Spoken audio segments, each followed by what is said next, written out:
Oh, Marcia, are you talking to Steve Hacken? Yes. Oh, and he's in the room? I'm really sorry to miss you, Steve. I will miss you, Steve. I have a feeling he's going to miss us, and maybe he'll do a contract. I hope he does.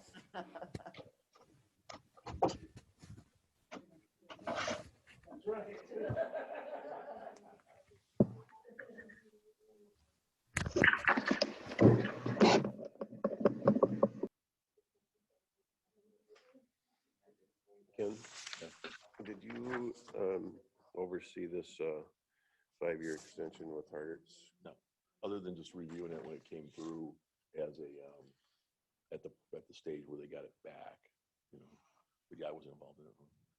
Okay, I had suggested at the Parks and Environmental meeting that if it's a 5-year, we're up on 5 years, that we should open it to see whether anyone wants to compete with it for a lower price. So apparently she didn't do that.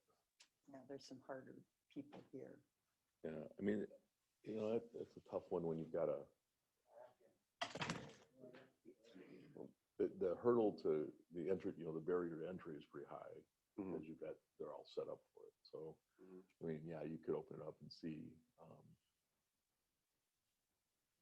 Yeah, I mean, it's one is a kind of more of a like, you know, just making sure that everyone has an opportunity versus, you know, what you probably end up with, you know, because yeah, I'd already end up with something that would be the same or similar. Well, I think you would. Yeah. And, you know, artists have done a great job. But it also probably makes them be, you know, a little bit more competitive on their bidding too. True. Not get my thing to taste here. Morning.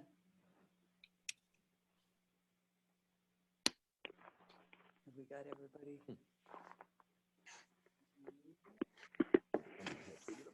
Back up here. That Greg up in the corner that says no.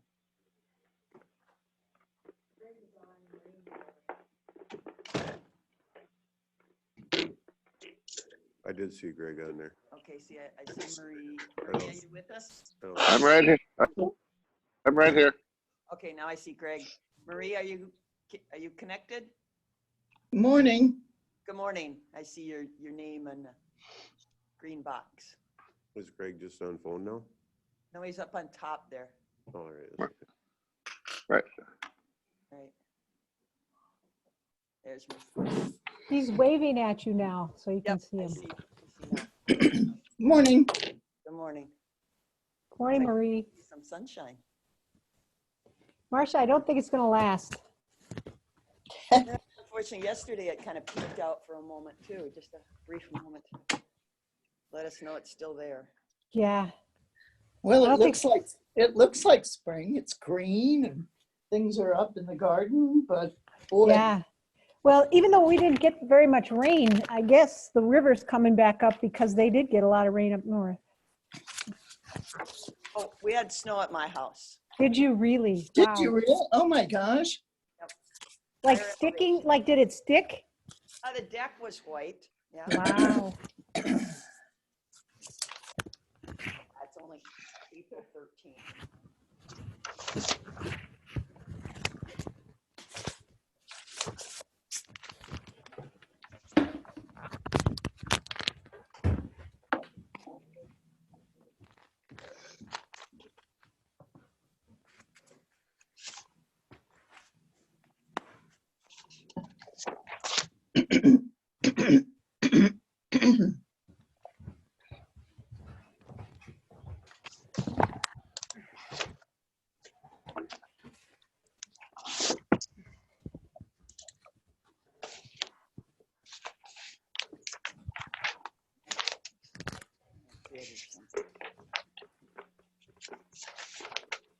Pardon me? No.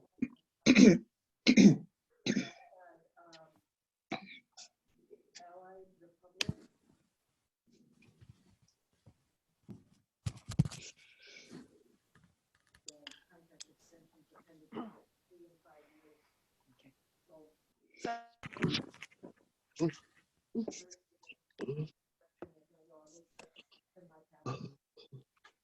right, it being 9 o'clock, please rise and join with the pledge to start the Winona County Board meeting. I pledge allegiance To the flag of the United States of America and to the to the republic for which it for which it stands, stands, one one nation, nation, under God, indivisible, with with liberty liberty and justice for all. Morning. It's being 9 o'clock, April 13th. We will start the Winona County Board meeting. And we have a recognition this morning. Mr. Hacken, Steve Hacken, you want to come to the podium? And of course, we are socially distancing and everything. Thank you for taking off your mask so we see your smiley little face. Because I understand we're not going to see it for much longer. You are retiring. Yeah, April 30th, all right? Okay. Could, Madam Chair, is it possible to turn up the microphone so we can hear Mr. Hacken and other speakers? Mike, you got to really talk into it. And is it up? Is it Is this on? better? Yes, sir, thank you. Yes, thank you. That one has. Do you have a few words of wisdom or reflections on your career here in Winona County? Well, I always have words. You know, I think it's been a wonderful experience being here. We came here in 1997, and so it's almost 24 years, and it's been a great place to work. And I don't know, I guess it's just time in my life to maybe not work 45 hours a week anymore. And, you know, we'll see. Got a cabin up north of Twin Cities.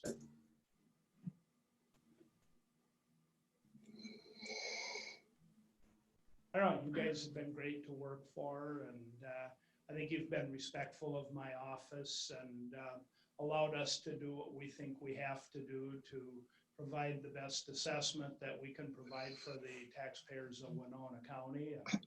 Sometimes the decisions we make aren't always number one in the popularity list, but you know, job isn't a popularity contest either. And so, you know, I appreciate your support over the years, and, you know, if at any time down the line you need any help with anything, absolutely willing to pop in and help whatever needs to be done here.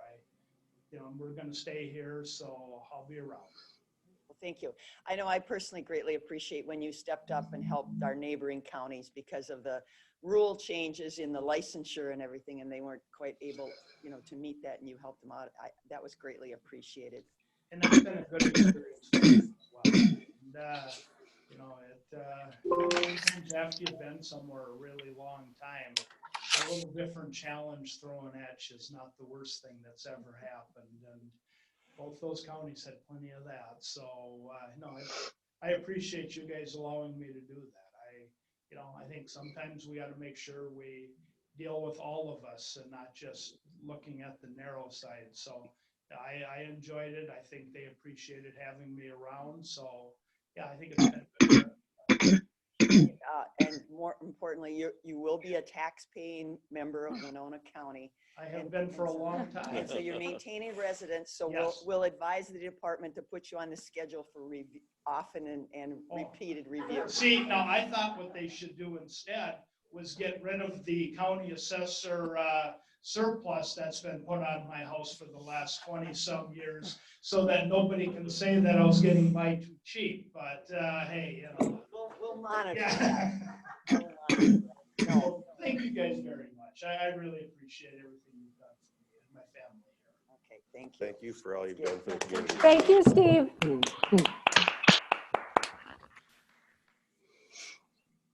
Bamanek, colleague.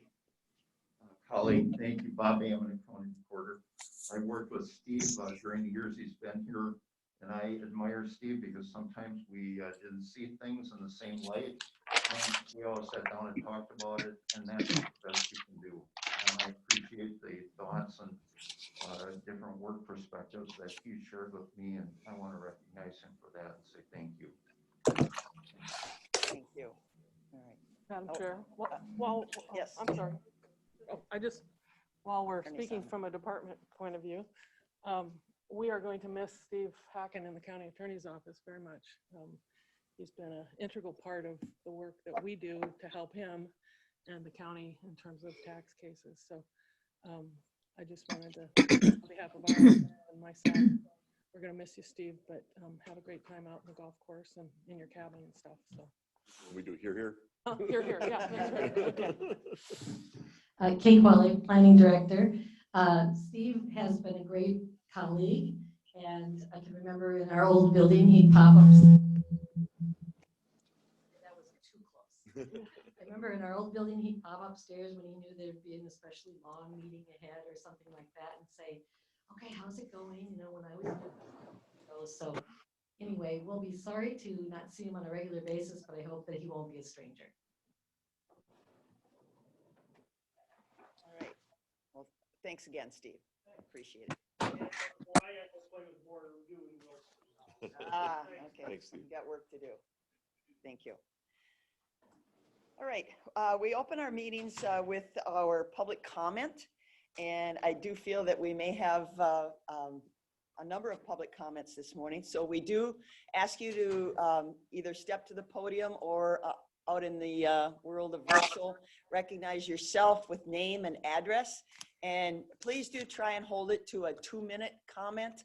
And if there is duplicative thoughts, try and bring up a separate thought if somebody has already made that point, to get the diversity of opinions that we need to.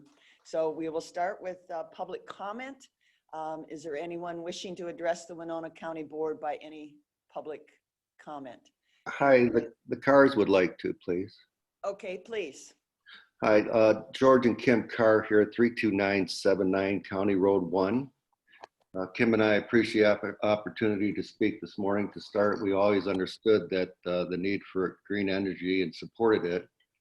So when we were initially approached with the idea of having solar gardens on our land, we thought, why not? Why not support something we believe and have our acreage provide a little bit of income at the same time? We went forward always intending to protect the environment and our neighbors' potential concerns uppermost in our minds. Problems like the water runoff have been mitigated, and there is some ongoing conversation and actions being taken to screen the projects. We respect the work that you do, and that we thank you for listening to all of us who are concerned with this project, and we hope that we can find a way to move forward with it. Thank you. Now I'm wishing to address the Winona County Board. Certainly, this is Chuck Beisner. Okay, we'll go to Chuck and then, go ahead, Chuck. Thank you. Good morning, Mr. Chair and members of the board. Chuck Beisner here in support of the application 6.1 that's on your agenda this morning. Just wanted to quickly go over a couple of issues. I know we had a lengthy planning commission meeting. I'm sure you've read all the minutes and what they entailed. The two main things I think that came out of that meeting were a need for erosion control, and the applicant has offered a $50,000 bond to make sure that the SWIP is put into place and managed correctly. I think the second thing is maybe the view shed regarding the additional garden on the property. As far as that goes, we do understand that these can't be hidden from every view. However, this applicant has gone over and above with the proposed screening plan. I'm not sure if you've taken a look at it closely, but they're proposing a first row of 6 to 8 foot when planted spruce trees, along with a secondary row of cardinal dogwood, and then a third row of 6 to 8 foot spruce trees down by the road right of way.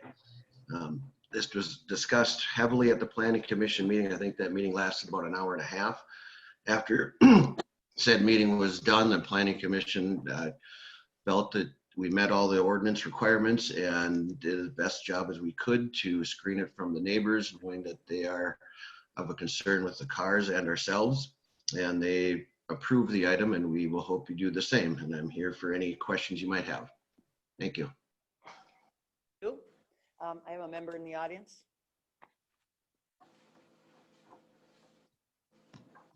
Good morning. My name is Naomi Schaller, N8439 McWayne Drive, Holman, Wisconsin. I'm with Harder's Quick Cleanup. So Thank you for allowing us to be here. I'm a co-owner with my dad and my brother of Harder's Quick Cleanup. We currently serve Winona County under the current recycling hauling contract for the last almost 5 years. During the past 5 years, our presence in Winona County has grown. We were recently awarded the garbage and recycling hauling contract for the Winona County campus buildings under competitive bid. The past 5 years, the staff and residents of Winona County have been wonderful to work with. We feel we've provided high quality service from a local family owned company. We've gotten to know the residents and the staff. They've been great to work with. We have a local office out of La Crosse with live answering service and an automated system. We have given, county staff have been given access to my dad and I's cell phone numbers and frequently use those for direct contact for service. When this contract was bid 5 years ago, we were 36% lower than the next closest bidder, saving the county over $1.5 million over the first 5 years of this contract. We service over 100 communities in the states of Wisconsin and Minnesota. Two of our largest, La Crosse and the city of La Crosse and Alaska, just recently exercised their 7-year extension option that's written into their contract. As Winona's has a 5-year written into theirs as well. We own and operate our own material recovery facility, or MRF. I think some of you have actually been and toured our facility in La Crosse. The setup of our facility allows us to recycle more material than our competitors. Things like Christmas lights, pots and pans, extension cords, which is a great service the residents have been able to utilize. We have a lower residual rate than the statewide average for recycling center, and our residual or our garbage goes to a waste energy facility. So we just want to thank Winona County for the opportunity to serve you these past 5 years. And we can promise that same great service going forward in the next 5 years written into the contract with the company that the residents have grown to know and to trust. Thank you. Is there anyone else wishing to address the Winona County Board? Yes. My name is Eugene Hansen. Yes, go ahead. My name is Eugene Hansen. I live at 26396 County Road 12, Rushford, Minnesota. I am opposed to the solar energy CUP application on Apple Blossom Drive. The Winona County zoning ordinance advances positive development in the county. Green energy is supposed to be the path to utopia, but it is on the road to a black hole. Energy usage in the U.S. is huge. Solar power is neither cost-effective nor reliable. Our ordinance says we should preserve farmland. This CUP application doesn't. This CUP also doesn't preserve the natural beauty of the area as it is stated in the ordinance. In summary, reliance on this solar power project lessens the amount of land for food production and makes the area less desirable for tourism. Thank you. Is there anyone else wishing to address the Winona County Board? Yes, I would. Okay, go ahead, please. Can you hear me? You're very soft. I'll speak up. My name is Rebecca Foss, and my address is 32786 County Road 1, La Crescent. I live directly across the road from the Carr solar panel field, and I'm voicing my objection to the expansion of that field. A few months ago, I contacted the Planning and Environmental Services Department and spoke to an engineering gentleman regarding the issues surrounding the burying of the utility poles. He told me that other solar panel sites, in fact, did bury their poles, and he did not know why some were buried and others were not.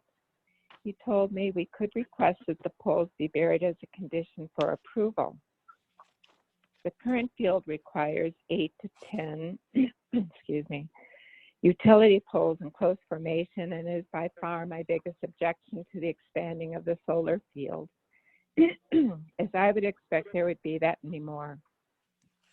When I've driven through the outskirts of cities like Milwaukee and Gary, Indiana, and see the industrial areas with lots of utility poles and parking lots, I'm thankful for the ability to live in a rural area. It isn't that I object to alternative energy projects, but I object to the cutting of corners to reduce the project cost at the expense of the appearance. These decisions will have an impact to the life expectancy of those panels and shouldn't be taken lightly. I would also like to ask for a reduction in the property taxes in the proximity of our homes to reflect the reduced property values. I realize that is difficult to calculate, but would be the only fair way to compensate us for the loss of some of our own property rights. Thank you to the commissioners and Winona County for the opportunity to voice this opinion. Thank you. Is there anyone else wishing to address the Winona County Board? Yes, this is Kelly Shapiro. I live at 32754 County Road 1, and I'm also directly across this road from the proposed solar site. I would like to voice an opinion in opposition of the conditional use permit. I believe that adding another 1 million megawatts to what's already there is not consistent with this idea of community solar. It turns it into industrial site. And it for industry, for industrial sites. It is, if you drive down Burns Valley Road, you will see how ugly these things can be. Apple Blossom Drive is unique. Both the state and the county have acknowledged this. It is a state designated scenic byway. The county has a park down the road, 1 mile down the road that allows all to enjoy the magnificent scenery. And the county assessor has valued our properties at higher rates because of their scenic value. It doesn't make sense to say that it will not hurt our property values to put an eyesore across the road when we're already being taxed at a higher rate because our properties are scenic. You know, that is a nonsensical argument. So we would like to voice our opinion. We would very much like you to reject this proposal. It is the wrong location. It is abusive of the community solar idea. If you cannot reject it, we ask you to table it and ask the petitioners to work harder to minimize the unsightliness of the site. And I will add that it's at a very high elevation. If you haven't been out there, it will be completely visible in a way that existing panels on that site are not. And thirdly, I would ask that you would, if you can't do either of those, add more conditions to minimize the visual impact of the site. But really, we would like you to reject it forthright. They already have 2 sites. They really don't need a third right there. And thank you very much for letting me speak. Is there anyone else wishing to address the Winona County Board? I will. This is Mary Jo Klinker, and I live at 156 East Broadway. I'm here to state for the record that I am opposed to the building of a $25 million jail and demand the public hearing our community was undemocratically denied. The fact this vote is even occurring amidst national uprisings to divest from carceral violence in a county that lacks a robust network of non-coercive mental health and addiction services is a profound lack of moral imagination and leadership. Thank you. Thank you. Is there anyone else wishing to address the Winona County Board? My name is Claire Richards. I live at 1257 West Lake Boulevard. I would also like to just say thank you very much for the amount of time that has been given to the conversation regarding the jail. But I would like to echo what Mary Jo Klinker just said, because even though you were asking for a varying amount of ideas, I think it's important to keep hearing that the community, the county, does not want to spend money on carceral ways of handling issues in our community. I am very excited to learn more about item 6.1 and 6.7. But as we are still waiting for a public hearing that we were not given, I would like to request a public hearing regarding the size of the jail. And please urge you to reconsider having this conversation. Thank you. Thank you. Is there anyone else wishing to address the Winona County Board? I would like to address the board. Okay, please. My name is Jason Sealing. I live on Hamilton Street in Winona. And today my comment is more of a question. If not now, when? I keep hearing this message presented that to move away from jails, things need to change, not only in Winona, but nationwide. When do we plan on taking those steps to make those changes? In another 20 years, when this new proposed jail needs replacing again, and it's no longer the responsibility of all the people sitting here today? Winona was the second in the entire state to remove police from schools. We also created the ART to reduce policing before a lot of other counties in the state had addressed the issue with their similar programs. We're capable of being more progressive and looking for alternatives to the carceral systems currently in place. Contrary to what you may have been told, the county is not required by any state statute to have a jail. And not to mention, building a jail of the planned size is a ridiculous waste of taxpayer money.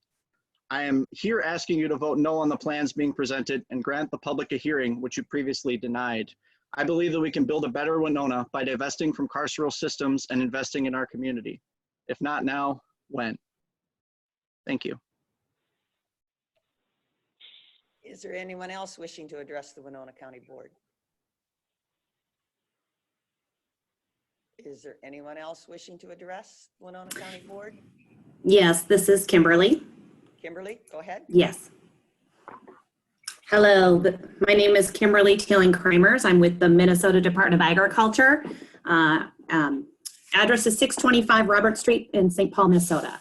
And I wanted to come today, Madam Chair and members of the board, to share with you a little bit about our Gypsy Moth program update and how it impacts the county of Winona. I was hopeful, we would be on the board agenda, but I'm going to read you a little bit of a piece for the public's interest in that was attached or became an addendum to your board packet today. The Minnesota Department of Agriculture managed for gypsy moth. So gypsy moth is a non-native insect pest that feeds on over 300 species of trees and shrubs, with oaks being one of their preferred species. Gypsy moth is a federally regulated plant pest species, which the Minnesota Department of Agriculture has been actively managing for over 40 years. Since 1980, over 900,000 acres and over 125 unique sites across Minnesota have been treated. Our management project is a partnership with both the U.S. Department of Agriculture, Animal Plant Health Inspection Service, and USDA Forest Service. This partnership with Minnesota and 10 other states along the leading front have reduced the natural spread of gypsy moth into new areas of the U.S. by more than 60%. Gypsy moth reduces the values of woodlot properties for timber harvest and hunting by defoliating and eventually killing trees. Winona County is at risk because of its large number of native oaks such as bur oak, white oak, and red oak, and all the other susceptible species, plant species to gypsy moth. Since the MDA, we've annually survey on an annual basis, we have identified a population in southeast Minnesota. In 2021, the spring of 2021, we have a management plan that includes 71,000 acres stretching across 3 counties, Houston, Winona, and Wabasha. Statewide, we have an additional 66,000 acres up in northeast Minnesota. For Winona, the MDA plans to treat 6 areas referred to as blocks for approximately 54,000 acres. The blocks are named Dakota, Homer Ridge, Pea Ridge, Pleasant Hill, Weaver, and Wiscoy. 2 products will be utilized for this work, and both are certified organic. 5 of the 6 blocks are panned for treating with a mating disruption pheromone, which is similar to what the female moths emit to attract males. It is applied by airplane during the time males and females are active, and it basically interrupts mating. This product is species specific to only gypsy moth. The 6th block, Pea Ridge, will be treated with Bacillus thuringiensis kerstachii, or known as BTK. It's a natural occurring bacteria found in soils and has been used for decades. This biological organic certified insect affects only caterpillars that are small and actively feeding at the time of application. The product is not toxic to humans, mammals, birds, bees, or fish. In addition, it is readily broke down in sunlight in 7 to 10 days. For more information on our project, you can go to our website, and that's at www.mda.state.mn.us/GM treatments for gypsy moth treatments. Thank you so much for your time this morning. Thank you.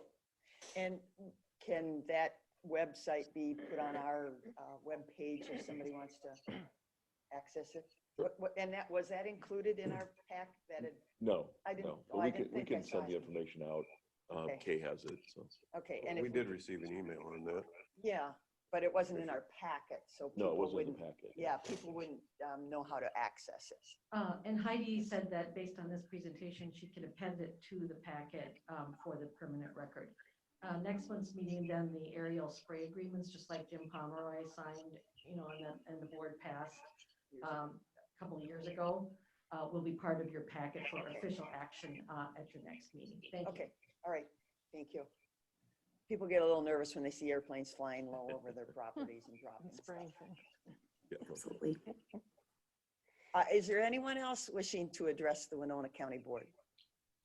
And last call, is there anyone else wishing to address the Winona County Board?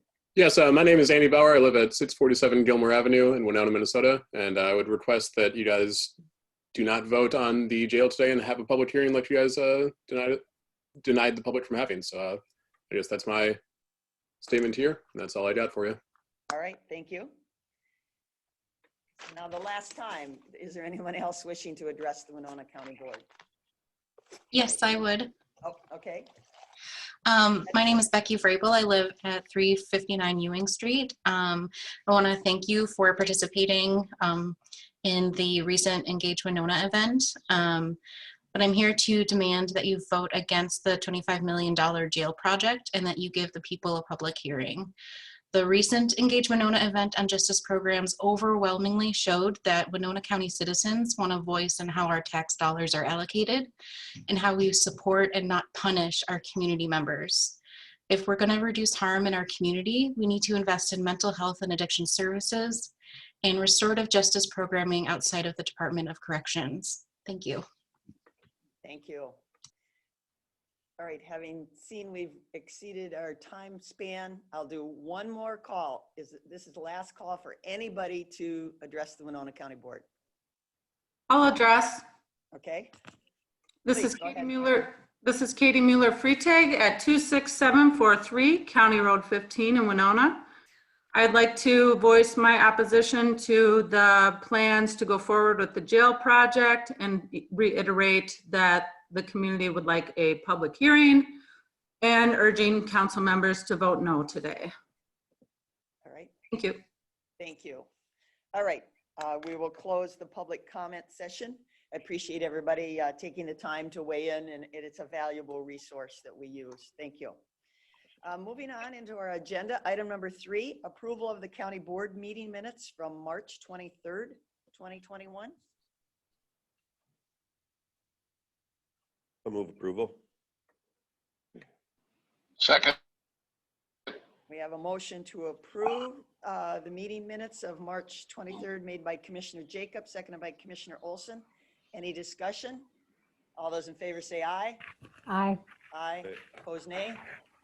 Okay, we're approved. Commissioner Olson, is your mic on? I didn't hear you. Yes, yes. Oh, okay. Okay, sorry, I didn't hear you. Thank you. Item 4, acknowledge receipt of the approved committee meeting minutes from 4.1 is the Planning Commission of February 18th, 2021, and 4.2 is extension from December 10th, 2020. I will move to approve or acknowledge 4.1 and 4.2. Okay. Second. All right, we have a motion to acknowledge the receipt of approved committee meeting minutes from Planning Commission, February 18th, 2021, and extension December 10th, 2020, made by Commissioner Jacob, seconded by Commissioner Olson. Any discussion? All those in favor say aye. Aye. Aye. Aye. I apologize, I didn't hear Commissioner Aye. Commissioner Meyer. I said aye. Okay. Commissioner Kavesi, I apologize, we didn't hear you. You can see her microphone is muted. Yeah, I think you're muted, Commissioner Kavesi. Oh, sorry. Aye. Okay, thank you. All right. Thank you. All right, number 5, consent comments and approval of the agenda. We'll start with Commissioner Olson. Nothing for me, Madam Chair. Okay. All right, Commissioner Kavesi. Yes, I'd like to pull items 6.3 and 6.5 for discussion. And I have some reports at the end of the meeting.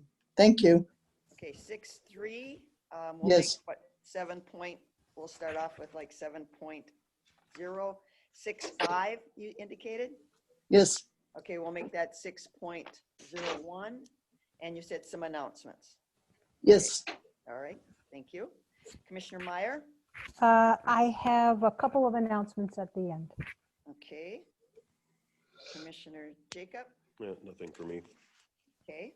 I would like to pull 6.1 for further discussion. So we'll make that 7.02 and maybe and one announcement. Thank you. Mr. Fritz, was there anything that you needed? Yeah, I have nothing to change. Okay. Attorney Sonneman? Nothing for me. Okay. All right. With those changes, we have an amended agenda. So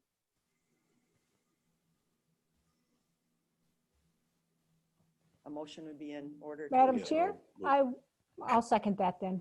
Okay. Motion made by Commissioner Jacob, seconded by Commissioner Meyer to approve the amended agenda. Any discussion? All those in favor say aye. Aye. Aye. Okay, so that amended agenda is approved.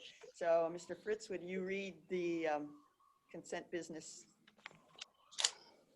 Cool. Consent business committee recommendation 6.1 has been pulled for further discussion. Department recommendation 6.2, approve amendment number 7 to computer assisted mass appraisal agreement and property tax agreement.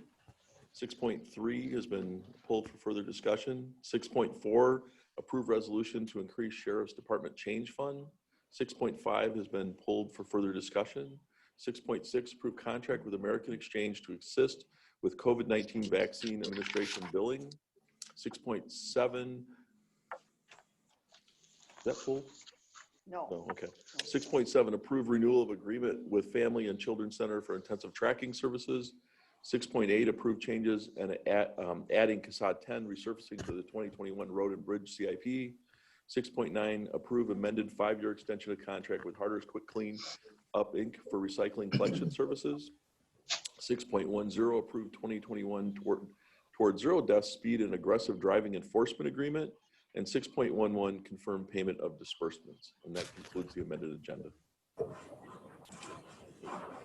I'll move to approve the consent business as read. Meyer will second.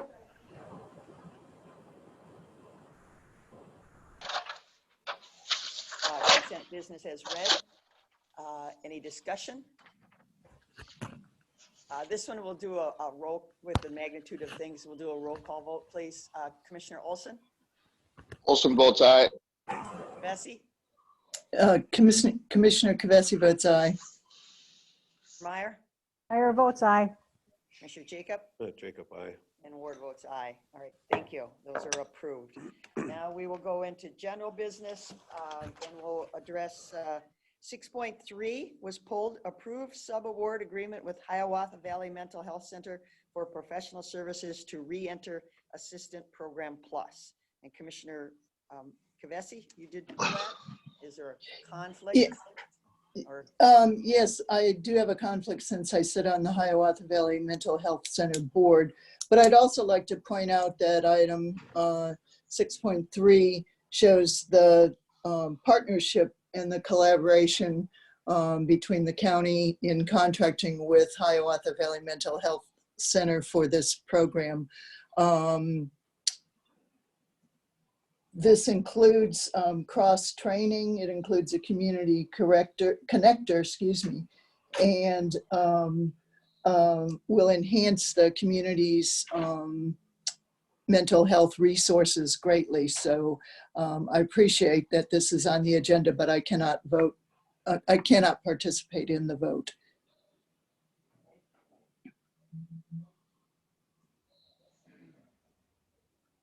Any other? I'd make a motion to move for approval. You can't make the motion. I'm not sure if that's. Right, since you are. Oh, since I'm voting against it, I can't do that. Okay, sorry. I thought that was under Bob's rules. Yeah.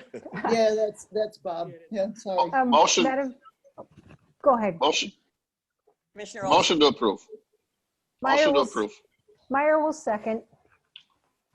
I have a motion by Commissioner Olson, seconded by Commissioner Meyer to approve the subaward agreement with Hiawatha Valley Mental Health Center for professional services to Re-Enter Assistant Program Plus. Is there any further discussion? Madam Chair, Yes, Commissioner Meyer. since we're talking about it, I realize this is part of a $750,000 grant that the CJCC, am I correct? I see that Colleen is on, but maybe the county attorney could answer as well. Yes. This is a part of that grant, and we are, what, one of 20-some counties in the country that were awarded such a grant? I think it was less than that, but It was 17, wasn't it? yeah. And this is our second Justice Mental Health Collaboration Grant. And yes, it's for the $724,000. And it goes directly really to some of the concerns of our citizens about the county working together with community resources. So it's not planned that this item would be on the agenda at the same time as the jail, but it's pretty timely, I think, to show, as Commissioner Kavesi pointed out, that it's an example of the collaborative work that we're doing with a mental health community connectors for people who are in the justice system, and also really important mental health training for our law enforcement, for our community service providers, for our social workers. And that training has also extended regionally. We've had people from Wabasha and I think Fillmore, and so it's sharing those resources as well. So I think it's a great example. And I would like to think of it as a preventative program, because if it works, then people aren't going to come back into the system, and that's the whole point of trying to have prevention and early intervention and helping people avoid even coming into jail, basically. So, Any more discussion? Okay, we have a motion and a second, so we'll do a roll call vote to approve this sub-award agreement. Commissioner Olson? Olson, aye. Commissioner Kavesi? Abstain. Okay. Commissioner Meyer? Meyer votes aye. Commissioner Jacob? Jacob, aye. And Ward votes aye, so it passes. Thank you.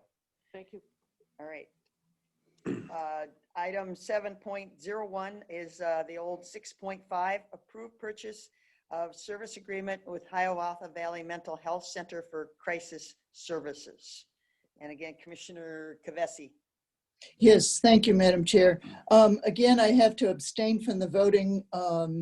This is an ongoing program that Hiawatha Valley Mental Health provides for our community in terms of crisis assessment services, crisis intervention services, and residential stabilization and crisis stabilization, some critical services for our community. So I just wanted to highlight the coordination between the county and Hiawatha Valley Mental Health Center in providing these services.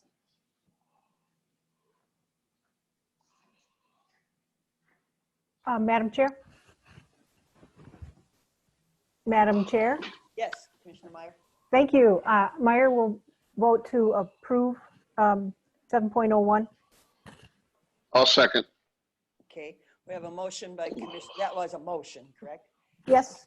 Okay, we have a motion by Commissioner Meyer, second by Commissioner Olson to approve the purchase of service agreement with Hiawatha Valley Mental Health Services for crisis services. Any further discussion? I do have one question. I mean, this is a 1-year agreement, and I know it takes, time and energy to approve these contracts and go through these things. Is that something that, is the funding just 1 year? No. That way we have to do it every year versus Well, multiple year okay, contracts? so kind of historically, we've done them on an annual basis. Right. But just in the last year, we did start doing some contracts on a 2-year basis. The ones that don't, where the funding doesn't change, where you can establish the rate, those kind of things can be done. So we don't have to go back and have staff and everybody go through it again. Time. Right. And HHS is in the process of looking at each of those and trying to find which ones we can do multi-year versus 1 year. So. Okay, all right. That was a question. Thank you. Okay, any other discussion? If not, we'll do a roll call vote. Commissioner Olson, Olson votes aye. Commissioner Kavesi, Kavesi abstains. Meyer, Commissioner Meyer votes aye. Commissioner Jacob, Jacob, aye. and Ward votes aye. So that is approved also. All right, thank you. Moving on, general business. We're at 7.02, 6.1. Approve the conditional use permit for George and Kimberly Carr Revocable Trust and Solar Club 23 for a 1 megawatt solar energy system. And I did ask to pull this. There's been good discussion. I think most of us attended the Planning Commission and heard a lot of the discussion and the points of this. Of course, this is in my neighborhood, and I've had a lot of correspondence with neighbors. And I do apologize. I was handed a letter that I need to read into the record. I should have probably done it at public comments, but I do want to put this into the record for Ms. Audrey Helsted. Our address is 32882 County Road 1, La Crescent, Minnesota. We have lived here for 36 years and across the road from the solar systems. We are opposed to the approximately 25 acres of solar panels that will be adjacent to Apple Blossom Drive, and we have several concerns. Stray voltage, it is already prominent. Car radios are filled with static until passing fruit acres. Will poles and wires be underground? Will there be signs put to warn innocent folks walking on Apple Blossom Drive? Toxicity. Although much is said that solar energy is completely safe for the environment, the truth is that each solar panel is made of chemical materials such as arsenic and cadmium in the process that emits many toxic byproducts that are not only safety issues. There are sudden blinding reflections on car windows during July and August under certain driving conditions. Will there be some type of warning signs? Property values. If the area is known for scenic aspect, it is unlikely that the 25 acres of solar panels will enhance the value of property. Future plans for present owners. It has been mentioned they plan to leave in a year, thus the wear and tear and care of the system falls on whom? It is questionable that panels will last 35 years on ridgetop as winters are extremely severe. And where does the electricity go? To the grid or some other state? Vegetative screening. The proposed vegetative screening around the sides of the project area being on the slope will never hide or even soften the landscape. Federal and state highway designated byway. The guest book for our small county businesses has names from almost all the states in the US as well as some foreign countries. Folks come for the scenic aspects. Is there no consideration for tourism that is being advertised? This isn't just about neighbors and residents living across the road from the solar system. It also affects countless walkers, runners, hikers, bikers, and cars out for joyrides from here and afar. There will be pollution and noise factors with dump trucks and graders rolling in and out during the installation. It will impact the environment, residents, community, travelers, wildlife, and scenic drivers. 25 acres of solar panels just do not belong. Sincerely, Audrey Helsted. So I appreciate Audrey writing that, and it is in the record. As I said, I pulled this. This isn't an easy one because I've had to explain to the neighbors that this is allowed under our zoning ordinance. But I personally feel I don't represent the zoning ordinance. I represent the people that live and have to follow the zoning ordinance. It just seems to be the wrong location. Apple Blossom Drive is a unique area of our county. Yes, it's zoned ag, but it's more a densely rural resident area with very nice homes, highly taxed homes, as they've said, they pay a Riverview, they pay a view tax. It's a higher rate. And it is designated as a scenic byway. So the location, the current 2 solar farms, you kind of have to look for it. They're off to the side. They aren't just blatantly in your view shed, unless you're coming up Burns Valley Road, and that's a very much less traveled road than Apple Blossom. So the others you kind of have to look for them. They aren't jumping out in your face. But this one, there really is no way to screen it because of the lay of the land and everything. And the rules, and this is not an uncommon practice in the state of Minnesota. I've talked to a number of different counties, and they're referring it to as stacking. They come in with one small application, which the neighborhood can seem to, bear and support, but then they come in with another one. And now here we're on the 3rd one with the same ownership and virtually the same property. And they do this because of state legislation laws and how it's rated and how it is applied for tax credits and things like that. So they're doing things within the rules, but I think a lot of counties' ordinances haven't kept up with the change in the lay and how solar farms are established within their counties in their current zoning ordinances. And there is a question of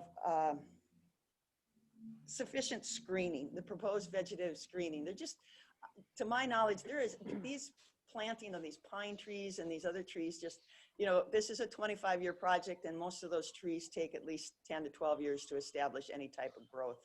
And even at their maximum growth, they will screen if you're level with the solar panels. But if you're driving on a road up here or your house is up here, that there is no way to screen that.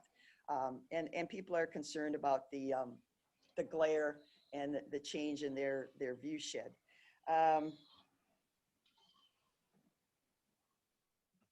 And is this, and then there's a comment in the item, let's see. It was under number 3 off of the findings of fact. There's a paragraph there that I find a little troublesome. I'm not sure how to interpret, but it says, although it is anticipated that this project will eventually cease and the land will be returned to agricultural production, the lifespan of current solar panels extends well beyond 20 years, and a termination date for the useful life of the arrays cannot be determined.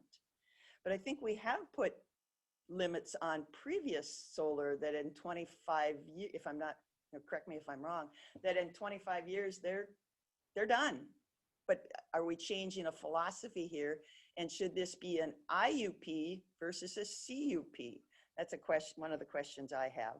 And again, the glare, the trees won't grow.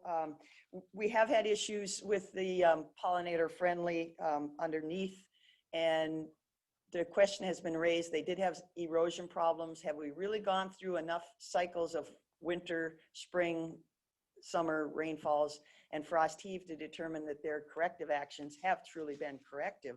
And I know at this planning commission, it was talked about establishing a vegetative ground cover prior to pounding in all these panels, because I know I've tried to grow things and it's hard to grow things underneath a shaded protected area. You need Mother Nature's nice warm rains and sunshine to get those things growing. And I just don't know if this pollinator friendly wildflowers as ground cover is adequate.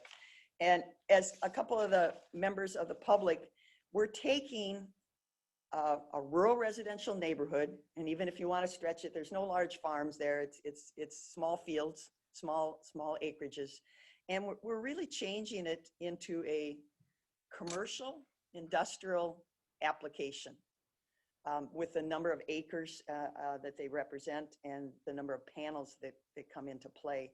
And it just doesn't seem like it definitely is not what the neighborhood wants, and it seems to be maybe somewhat in conflict with our zoning ordinance, as was pointed out, that our zoning ordinance is supposed to be protecting ag land and natural landscape, natural resources, open spaces. That's number 5. It says the use is consistent under the facts of finding the use is consistent. To me, that's a little debatable if it really is consistent with our zoning ordinance.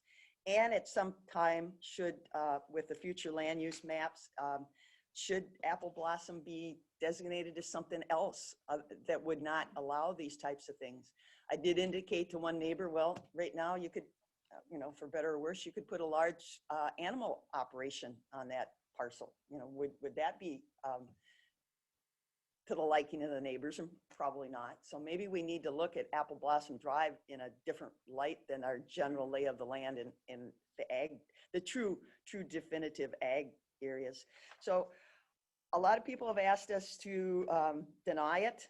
It's unfortunate that it's an allowed application under our current zoning, but with conditions. So I would propose that, not really supporting it, but I would propose that one of the requests added 18th condition of burying any utility poles and any obtrusive power lines that affect the view shed. And it was indicated that that has been done in other applications. I don't know in Winona County if it has, but it seems to be a practice that can be obtained. And then they do put up some small sheds for, I suppose it's for power boxes or something. And I'm not sure if the landscape plans screen those. They're kind of sticking out and above the panels themselves. And if any screening can be put around the sheds. And then one of the big concerns, and I think it is addressed in the conditions, is that who's being held responsible for these operations? In my mind, it has to be the landowner. It seems past practice on the solar things is the landowner seems to relinquish that responsibility to the quote developer. Now the developer might buy and sell these properties, so we don't know who is. And I do see in number 15, the property owner has to keep updated project contacts. But project contact, in my mind, is the landowner. It shouldn't be delegated to anybody else. And we should be able to hold them accountable. I did see they added a bond to cover some of that type of discrepancy. But I guess when I see Kay Qualley, I guess, you know, should this, I guess going back to the comment in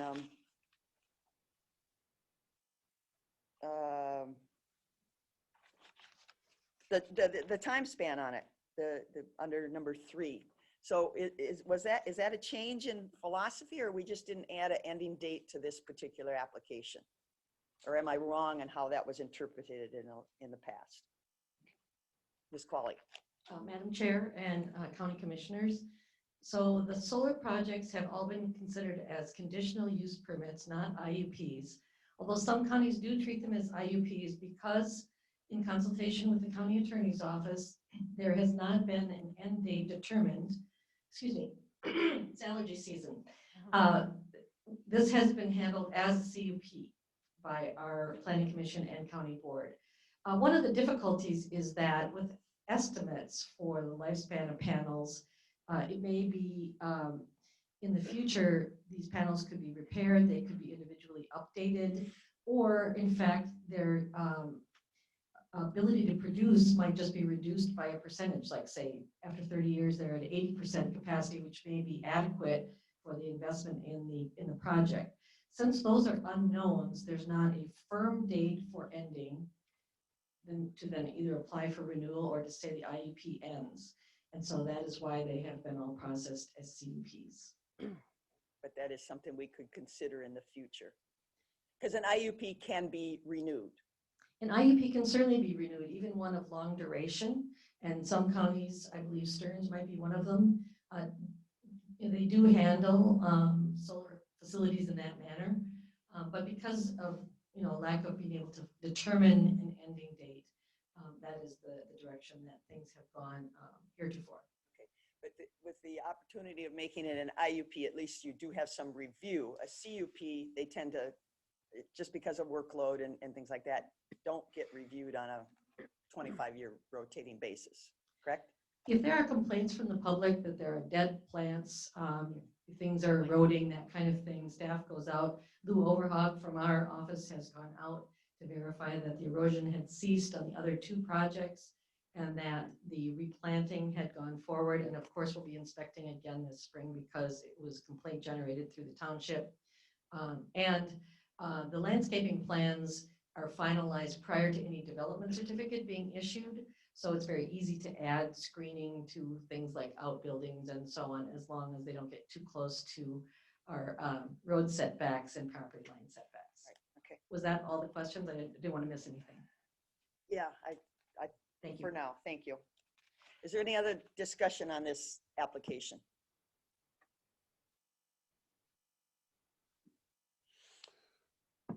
Commissioner Jacob. Yeah, so are you suggesting that we would approve it with changing the condition to burying the power lines rather than having them on utility poles, or are you? That would be one of the added conditions. Okay, are the applicants here to ask the question if that's something that they would be receptive of? Because I don't know if that changes things enough that they just say, well, we don't want to do it then. Right. We had the gentleman earlier. Yeah, I think he's up in the corner. Chuck? Yes, I'm here. Okay, and Chuck, so everybody knows, what role do you play in this? Are you the developer or the builder or? I am the Can you developer. answer? Pardon me? The developer. Developer, okay. Can you answer that question? Certainly. And for each megawatt, there's actually 3 power poles that go in, 2 of which are owned by Excel, 1 of which is owned by the developer. We could certainly bury ours, and we could certainly try to work with Excel to bury their 2, but Excel is really the person or the organization that can make that call on their poles. So to reiterate, you say each megawatt has 3 poles. 1 is the developers and 2 are Excel. Correct. So this, we wouldn't be able to impact the poles that are already there. correct.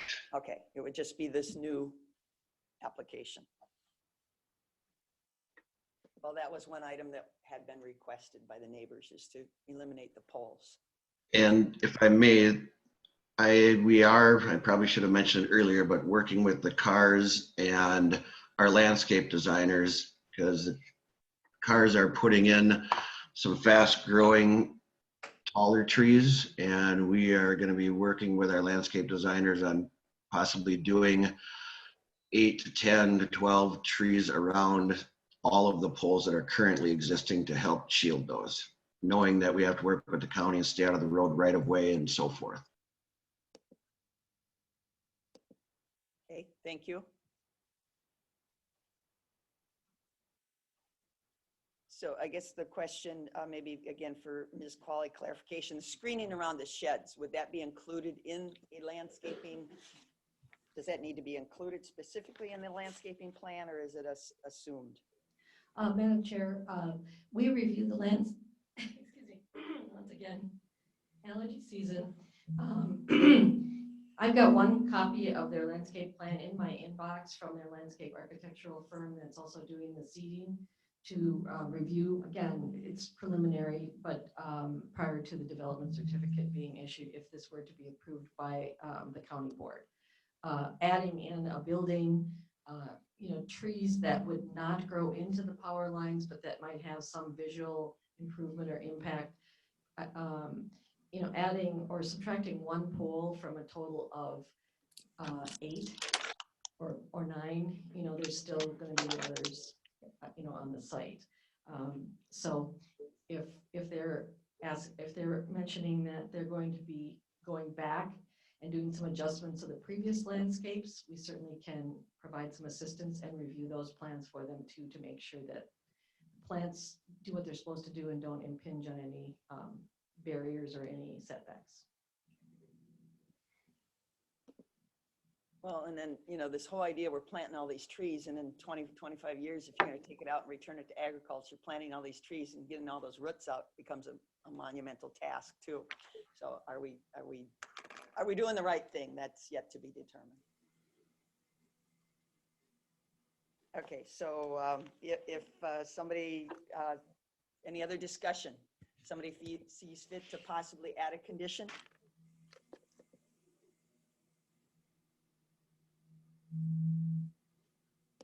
Commissioner Kavesi, your box lit up. Are you? No, well, I was thinking, I don't know if it was coming through that way, but Talk I about agree. spray voltage, Commissioner. Yeah, I agree. This is a very difficult application. I'm not sure that, because this is the third set of panels on the same location, that really is not the intent of the solar garden installations that we currently have. And I'm also concerned on both finding of fact number 2 and finding of fact number 3. The Planning Commission did find that it would have an adverse effect on residential properties. That's finding of fact number 3. But in finding of fact number 2, it says it would be sufficiently protected by screening. So to me, those two things kind of conflict with each other. And if there's an adverse effect on the residential property, then also finding of fact number 2 is affected also. And I thought I read somewhere in the application where the owner also agreed that it would be impossible to screen totally from because of the slope and the height of the new section for panels.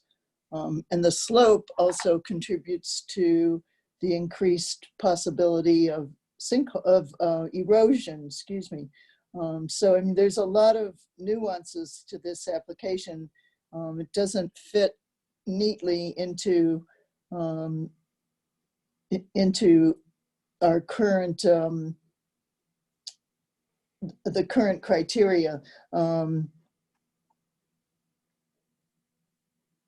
I could support the additional condition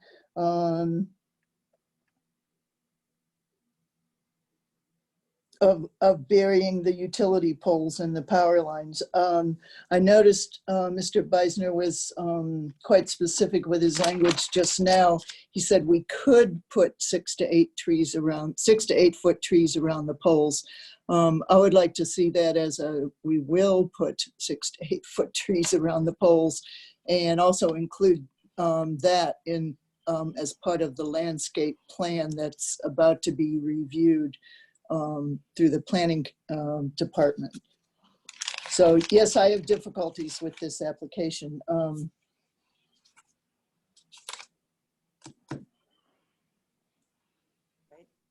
Any other discussion?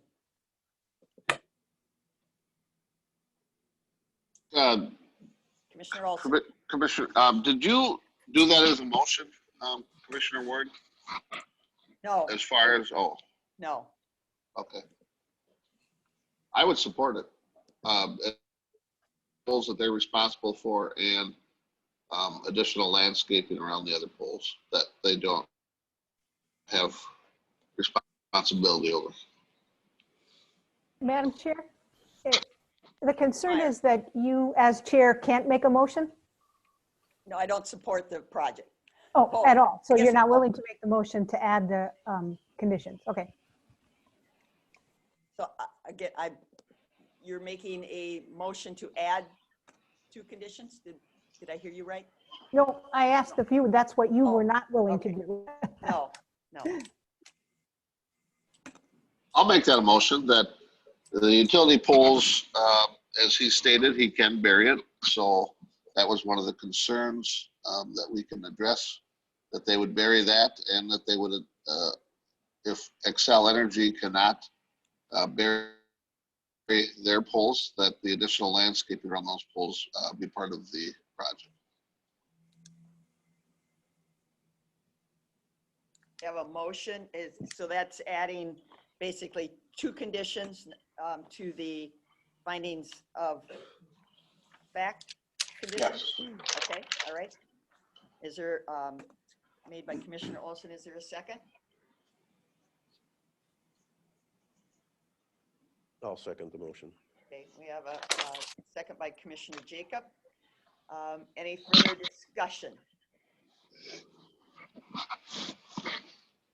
I have a question for, and maybe he knows, Mr. Beisner. Xcel Energy. Xcel Energy is a public utility, correct? Correct. Okay, so I don't live in the Xcel area. I am in the My Energy area, so I don't get a vote. But the public can request Xcel Energy to be better stewards of the land, correct? Correct. Okay, so I guess if there's anybody out there that is an Xcel customer and wants to contact, and they're represented by an elected board, they can contact their elected board members and ask for some additional scrutiny to their applications. Of course, we know anything we ask them to do, the rates will go up to compensate that, but that's how they work.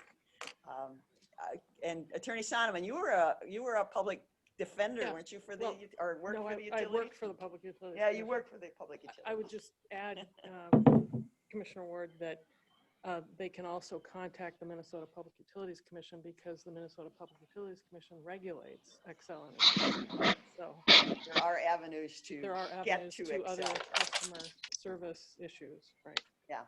So. My point is, I guess Xcel is owned by the people and it should be governed and No, regulated. it's a regulated. It's regulated. It's a but- regulated company that is not, it's a public utility by virtue of it's regulated by the state of Minnesota for its operations, but it's a Which are the people corporation. of Minnesota. Yeah, but it's a corporation Yeah. that has shareholders. Yes. so. Okay, all right. All right, we have a motion made by Commissioner Olson, seconded by Commissioner Jacob, to approve the conditional use permit with, I would say 18 or 19 conditions then. The 19th one kind of being that addition to the landscaping plan. Further discussion? Okay, we'll do a roll call vote. Commissioner Olson, Olson votes aye. Commissioner Kavesi, Kavesi votes aye. Commissioner Meyer, Meyer votes aye. Commissioner Jacob, Jacob, aye. and Commissioner Ward votes nay. So it does pass. All right. Thank you for the discussion. All right, moving on. 7.1, receive update from Engage Winona. And I'm looking for Brian. Brian, good morning, Brian. Good morning, Madam Chair. I am here, and I have a brief presentation if someone can give me screen sharing privileges, and if not, I can just walk through it. Heidi's listening, and we'll see if she can do that. Give her a second. And for people that need to know, there was quite a large portion of our meeting board document that includes kind of at least some of the presentation. And then it's also available on the website, a separate link, I believe, or will be soon. Is there a separate link to all the information that was gathered? It's on the website? it's on the Engage Winona website. Okay. As well. I'm not sure if it's on ours, but we certainly can put it there. Okay, well, I think that would be appropriate.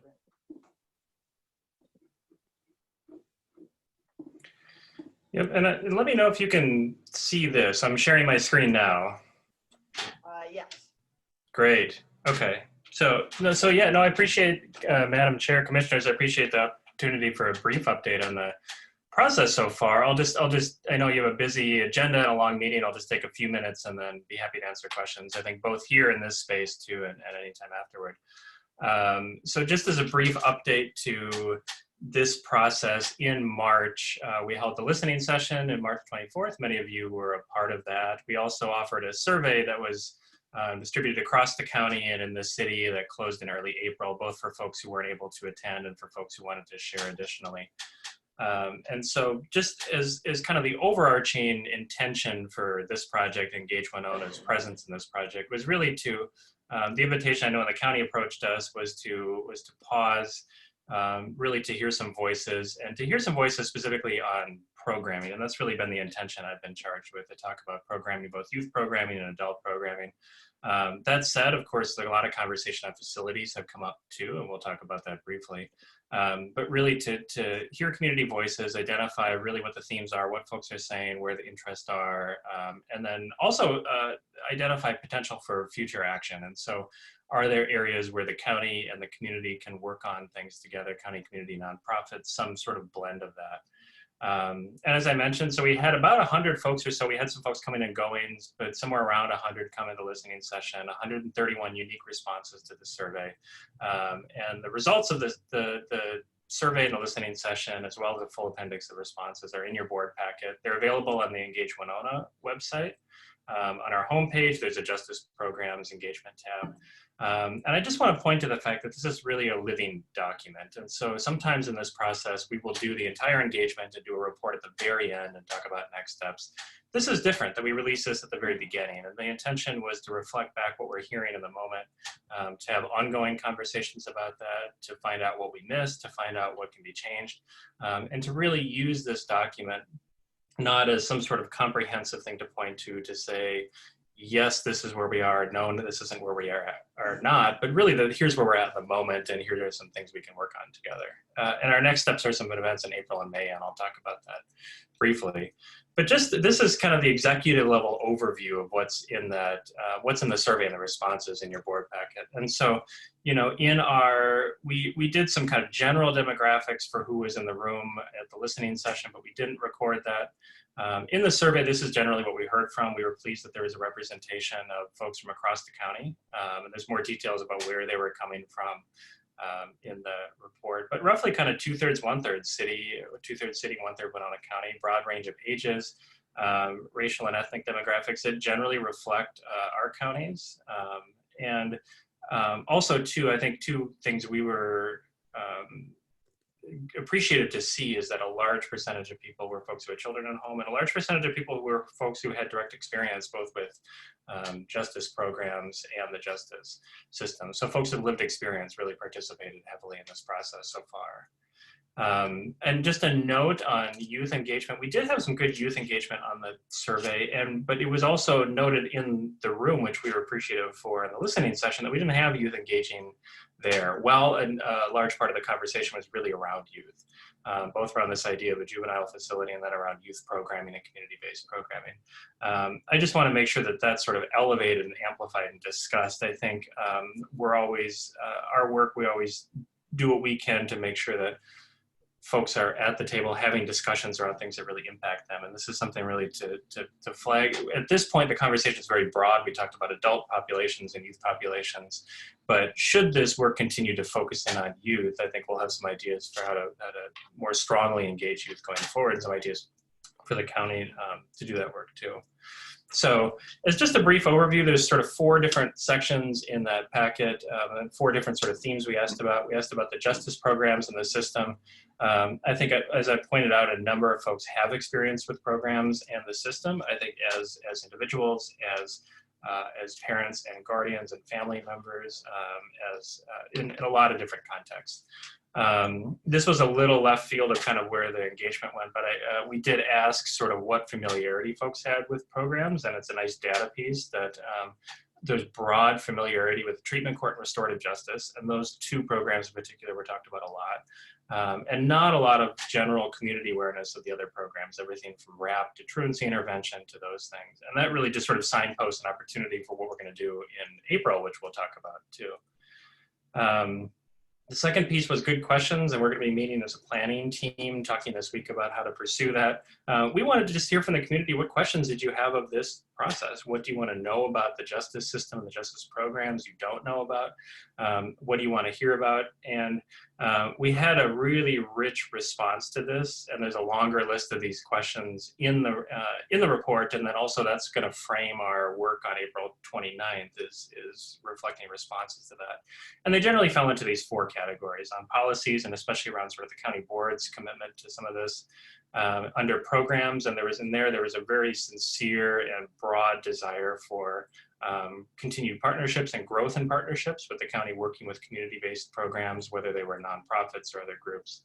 A lot of just general questions. I mean, if folks wanted to have a better understanding. I know it's a complex system of how finances come into the county and what comes from the state and what goes to the county and what's controlled where.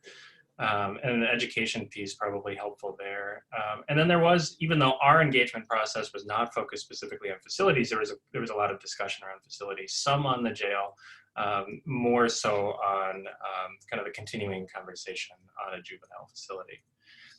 And then we talked a bit about programs and services. I think one real standout in the report is that folks talked, both youth, folks said as youth advocates and folks as adults too, talked about just the deep value that restorative justice has brought to them and their families, that treatment court has given to them. Really appreciative for those programs. There was a call to see programs like that expand.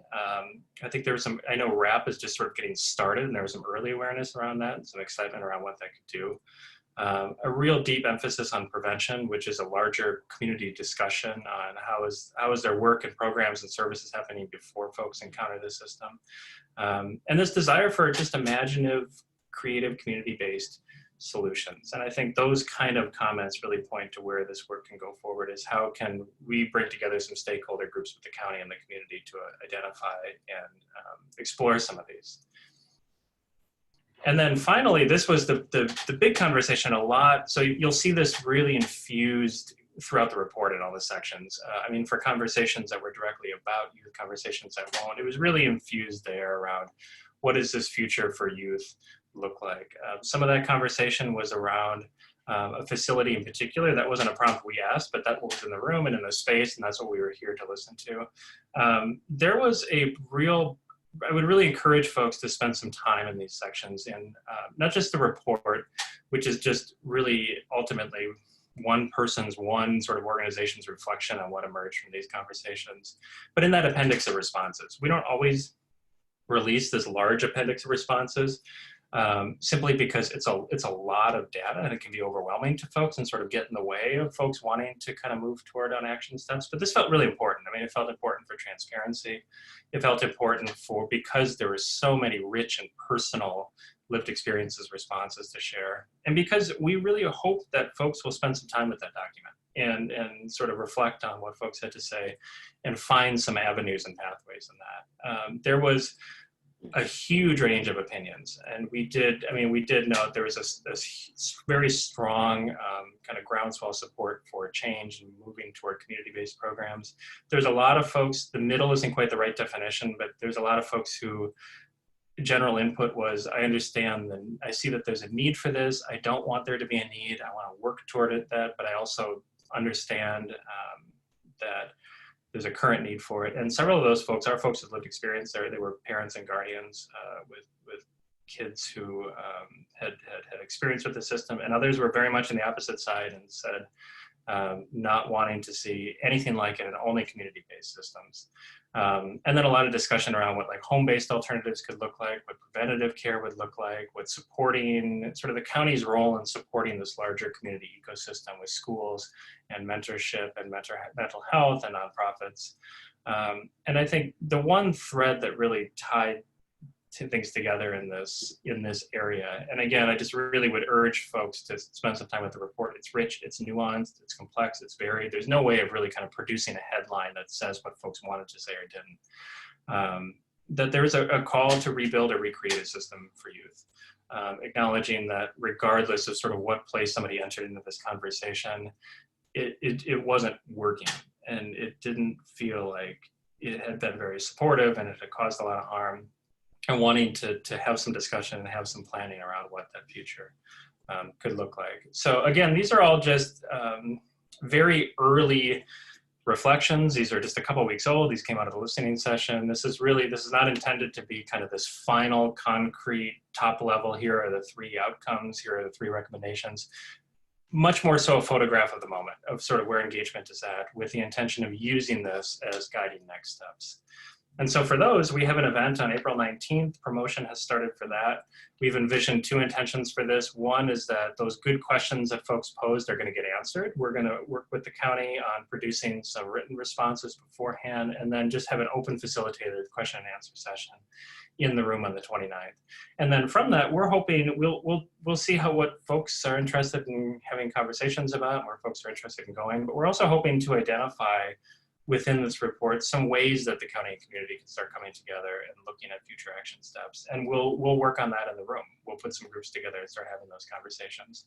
And as many of folks have asked, especially from the county perspective too, we're going to work to integrate. There's this great mapping workshop around this system and programs that happen in March, and sort of CJCC's role in all this and all the wonderful work CJCC has done for so long, and how all of this can be integrated together in kind of a future process. And then finally, the May event, as this process just sort of emerges, the May event is still to be determined. So that's really what I have to share. And I'm happy to be here and take questions and conversations, both here in the room and then kind of following up as we go forward. Okay, thank you, Brian. I think that was a great first step. As you indicated, it's just a first step in gathering a lot of community input. Anybody have any specific questions of Brian at this time? Madam Chair? Yes, Commissioner Meyer. No, I don't have a question. I have a couple comments.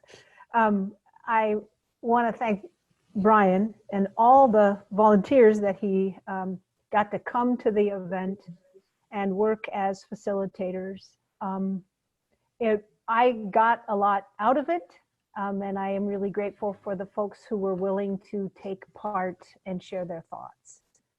I know that Commissioner Kavesi and I both were participants, as was Brian, in the sequential intercept mapping, which also happened just recently, back in March. And we are waiting for the final report to come out of that process. But it does align very well with a lot of the comments that were made by the public, just in terms of wanting to have more mental health and addiction treatment services.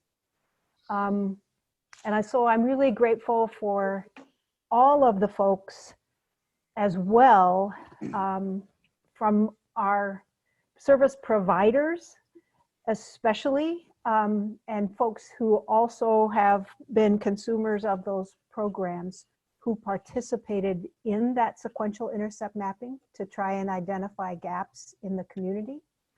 I feel like there are real and important conversations that we need to have, and they need to involve, broader and bigger resources. In particular, Karen Sanis made some comments during the sequential intercept mapping that a lot of it was sometimes had a lot of jargon, and it was difficult for me to understand it.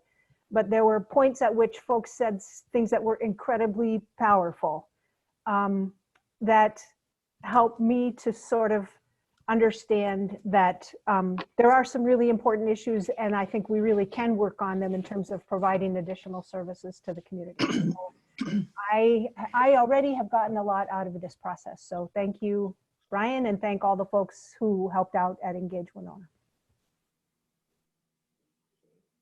Jacob. Yeah, Brian, thank you for your work on this. I think before you became involved, one of my frustrations was that some of these times that we've had online interaction with the public, that the public thought it was going to be the government listening to the people's position. And I think somehow there's been problems with where it starts with people being lured in by that it's a format of the government listening to the people, or the government listening to the people. Then it becomes a question and answer session, and it kind of becomes a government telling the people what the government's positions are. And for me, just my one position on the board, I want this to be about us receiving what the public has to say, much more heavily weighted than us telling the public what our position is. So that, for me, that's important that continues, and I appreciate you working on that. Madam Chair. Yes, Commissioner Kavesi. Yeah, I certainly agree with the comments on and the thank yous. There has been a lot of hard work put in on this on all sides, and I definitely appreciate that. I clearly see the alignment with the series of listening sessions and the sequential intercept mapping discussions, and I look forward to kind of melding some of those discussions together to see what we have, because what I'm most curious about now is how and where we can go if we are working together. I see the next sessions for the listening sessions as opportunities to work together on these issues, and they are serious issues for our community. We have mental health and substance abuse challenges, and we have been trying to work on these piece by piece. And I think if we can start working more together on these things, I think we'll have a better outcome. So I'm looking forward to working together and seeing where we can go on these issues. Right. So I guess at this point is stay tuned. So the next session is April 29th. People can review the document at Engage Winona, or we will be putting a link on our county webpage also to people can read all the information that was gathered and shared. And I guess I would encourage those that participated and even those that weren't. There were a lot of references to programs and everything. And if those can be highlighted or explained a little bit more in any detail, I would appreciate it, because they reference different systems in different cities and counties that were using other things. And I personally am not totally aware of what others are doing to address these issues. So anybody that can do the homework for me and provide me a condensed, I greatly appreciate moving forward. And the dialogue is open. I know I get a lot of emails, and that's a good thing to share this kind of information. So we'll see you, I guess, April 29th. Brian. Thank you, and thanks for the input, and we're looking forward to the next steps. Okay, all right. So we'll move on. 7.2, receive presentation and approve the 2020 year-end feedlot program review and the 2020 annual report and performance credit report. Madam Chair, could I do a quick introduction? Yes, please. Thank you, Madam Chair and Commissioners. So yesterday being Tuesday, it seems only appropriate that we're receiving a report from our feedlot officer, Carly McGinty, today. My personal favorites, anything with jalapeno and habaneros from our own county's Heartland Creamery. So I suggest you check it out. You may have your own personal favorites. I want to state that Carly McGinty last year had extraordinarily difficult conditions, like all of us with COVID-19, but the MPCA, with restrictions as far as inspection protocols and so on, caused us to have a late start on the season for a very huge workload. And not only was Carly, both creative but respectful of the rules and always so pleasant, professional, just a pleasure to work with. So her report is framed within that difficulty. And so Ms. McGinty is a real star, all-star in our department. Thank you. Well, good morning. I'm gonna share my screen.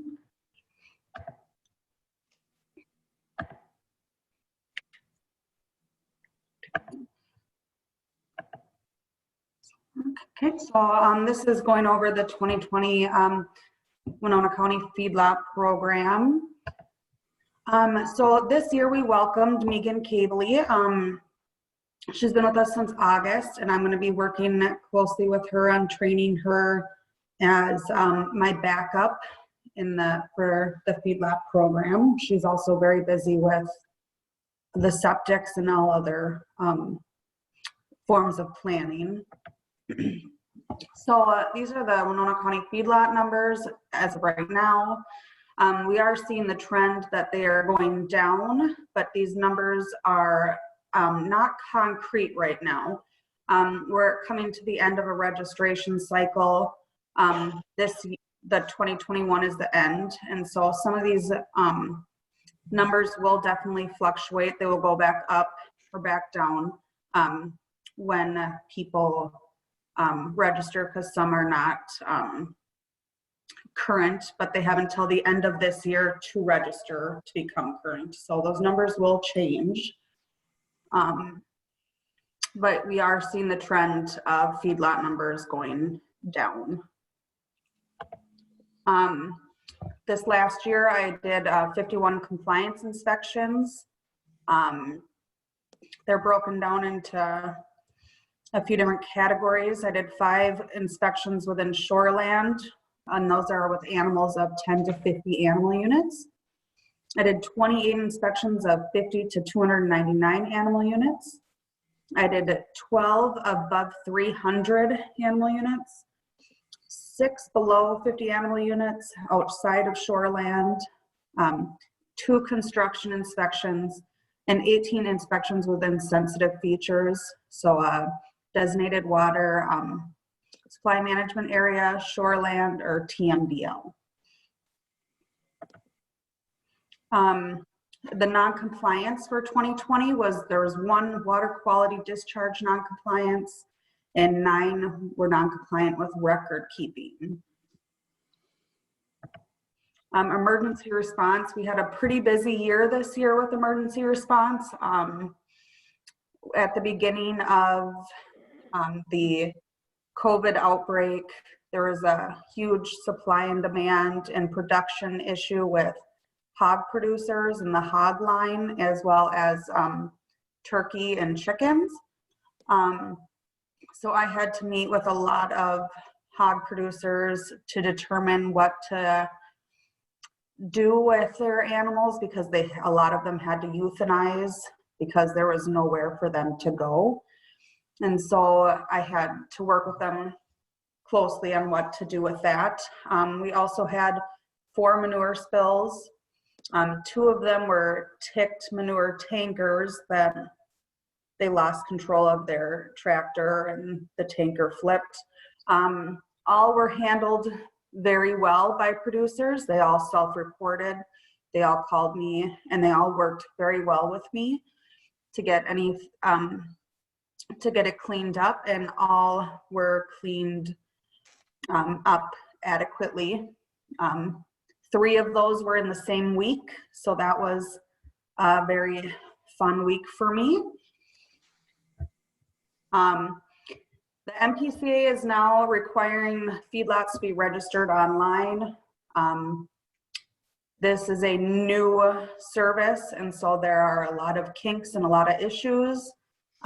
Between myself and Megan, we are being hit with a lot of phone calls and a lot of issues from producers, and it's been taking up a lot of our time. But hopefully when all the kinks are, out of the system, we'll be able to, it'll run more smoothly. The annual review for 2020 was conducted on March 15th by Peter and Mark Gurnis. Peter will be taking over for Mark Gurnis in this area.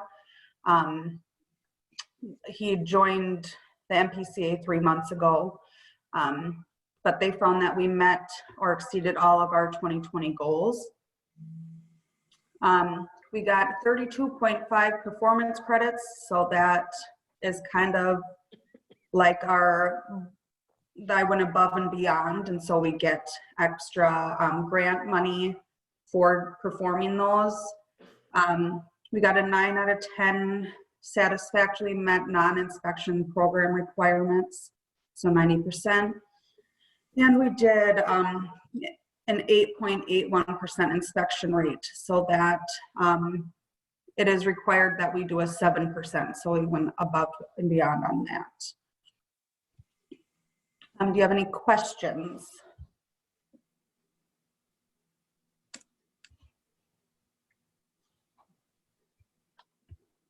is that the report?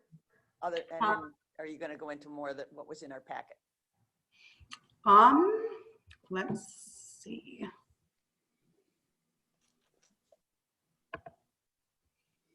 I mean, we can all read there's quite a lot of information in the packet. We can all read that. I don't know that we need to.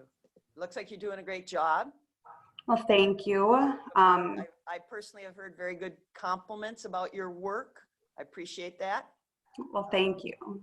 So, Yeah, I agree. I've heard good things.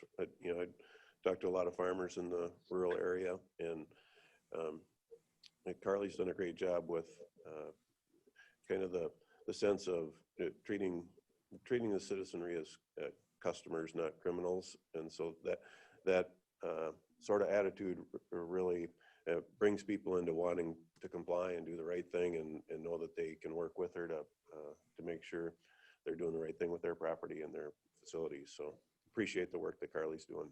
yes. Thank you. Anything else that we should know at this time?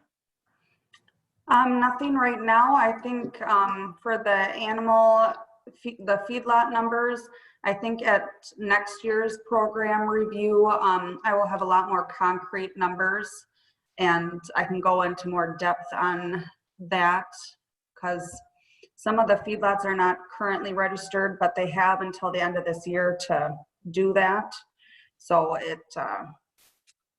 I'll be able to give a more concrete presentation at the beginning of next year. Okay. And hopefully you won't be dealing with the restrictions of COVID to Yeah. create a greater restriction as it's made your job. Definitely. Okay. All right. Are we looking for, it Yeah, says, do we need to approve? it We need says to receive presentation and approve the 2020 Right. year-end feedlot program? Yes. I'll move to make that approval. Second. We have a motion by Commissioner Jacob, seconded by Commissioner Olson to accept and also approve the 2020 year-end feedlot program annual report. Any further discussion? We'll do a roll call vote. Commissioner Olson? Olson, aye. Commissioner Kavesi? Kavesi, aye. Commissioner Meyer? Meyer votes aye. Commissioner Jacob? Jacob, aye. And Commissioner Ward votes aye. So thank you very much. All right, moving into, well, wait a minute. This is a big one. Can we take a 5-minute break? Amen. Everybody up for just a little bit of a break? We're going to go into the jail discussion. Thank you. We want a clean mind and an empty bladder. All right, 5 minutes, please.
All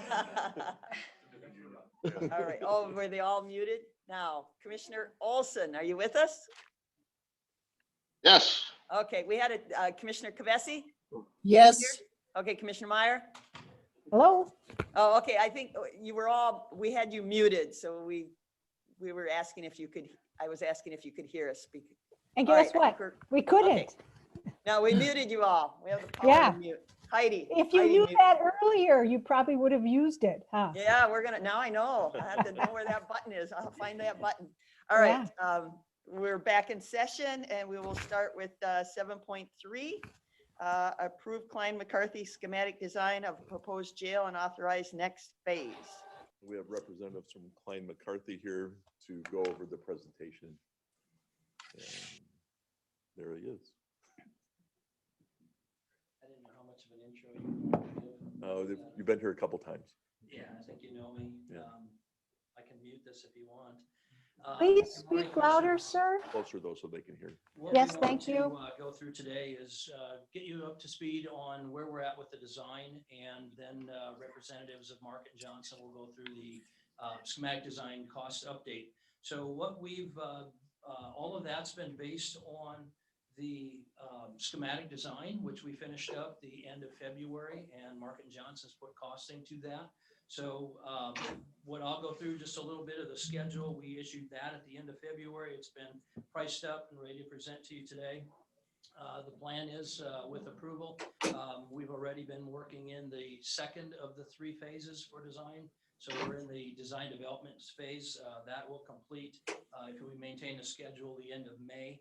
And then we go into the 3rd and final phase, the construction documents, preparing it and getting it ready for bidding. That would be issued the end of July so that we continue and get started on construction this fall. We don't have a lot on the interior design of the facility today, but just to give you a little bit reaffirm that it's still an 80-bed facility. The link connecting it to the law enforcement center and the dispatch area is slightly smaller than some of the initial concepts that we've been going through. So we've tried to get more efficiencies out of our square footage. Again, when you see different things, it's basically a quantity and quality to get your formula for cost. So we're doing everything we can to keep that quantity down. It is designed around staff efficiencies so that you can maintain staff neutral, and a big focus on normalized housing and the mental health programs and multi-purpose rooms and things like that so that we get the most efficiency out of that. So I think that's the schedule and a little bit of an update on that. I'll turn it over to Danielle in my office. She can go through the site plan and the exterior design, and then we can go into the pricing. Thank you.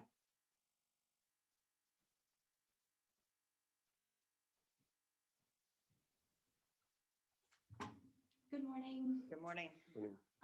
Heidi is sharing the screen, so I just wanted to highlight I will be sharing and talking with the agenda presentation here. I just wanted to mention that the last time we were in front of the board preparing or sharing the concept plan at the time, the site plan was showing really boxes of space to identify the different quadrants or different program pieces within the jail. So I just wanted to mention that we haven't significantly changed from that concept. What you're seeing on the site plan is essentially the same footprint with the exception of a couple of items. The link connecting the existing law enforcement center and the new jail was a change from that concept. So that was discussed in the committee level as a request to transfer and safely have staff be able to go between the 2 buildings under protection from the weather.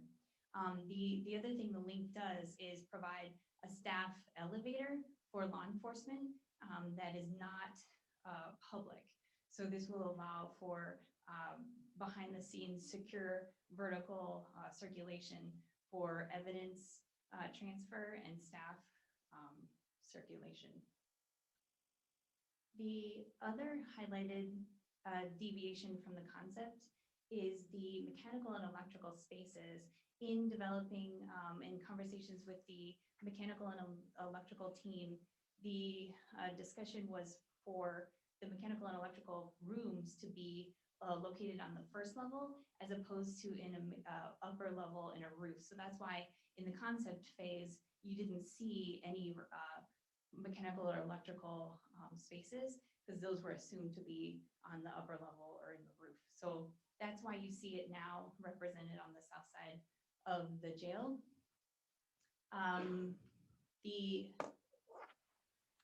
The other item of note on the site plan is the emergency generator. You'll see when we get to the renderings that the generator has an enclosure around it. And what that's doing is not only screening from the visual view of the generator itself, but providing an acoustical barrier for the residents on the south side of the street. So that's really important because when that generator does fire up, it's going to be pretty loud. And so that's shown to really protect the noise pollution in the area. Heidi, would you be able to scroll to the next page? Thank you. This page is showing the massing of the link, the connection between the existing building you see on the left and the new construction as it connects to the existing LEC. So the new jail public entry will be located here. We made certain to note with signage that this is the jail entrance. And what you'll see in future renderings is that we're going to acknowledge that the law enforcement public entry is going to be where the current LEC and jail entrance is now. And so the massing you see is representing the elevator connection on the left side. And we do have a slight elevation change between the two buildings. So we're sloping on the site from south to north down about 3.5 feet. And so the new jail is located 3.5 feet below the LEC. And so that's the other reason why we have the vertical circulation piece of stairs and elevators between the two. All right, and the next slide shows material rendering of the same image. And the material choices we've used on the exterior design reflect the context of the neighborhood. Acknowledging that the existing courthouse uses stone masonry, a couple of different colors with the tan and the red stone. The law enforcement center building, of course, is brick with some articulation surrounding the exterior windows. And then across the street in this building, of course, is a combination of brick with the same kind of articulation around the windows. And then this addition is using metal panel as well as brick. So using the exterior materials in this neighborhood was an important piece of the design and the exterior and making certain that it fits within the context of the neighborhood. The next slide are 2 pages forward. This is showing a rendered image of what the jail will look like from the street view. So as you're entering the public parking lot, we have communication with the city as far as meeting the regulations that are in place regarding separation and screening between parking and the pedestrian sidewalk, as well as acknowledging that there are ordinance pieces that require articulation within the building, meaning that we need to break up the space and not make it look just like a plain box, for example. And that's why you can see there's a color change between the red brick, the tan brick. We do have windows for staff areas. There is a transparency requirement that the city has that this building will not meet. And so that's one of the pieces that we'll need to review with the city and get a variance to apply. But it's understood that jails don't have windows. Most of them don't. We do have skylights, of course, to bring in the natural light for the inmates. But the transparency piece is one of those variance items that will go to the city and ask for that variance. The other thing you can see here is the vehicle sally port piece. It pops up and you can see that the overhead doors are providing that vehicle access for the jail. And the next rendering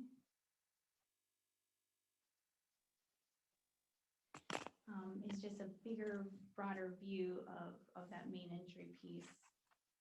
But you can see that the lettering you can see on that law enforcement center, that's how we're going to be able to distinguish between the two public entries and the two different addresses.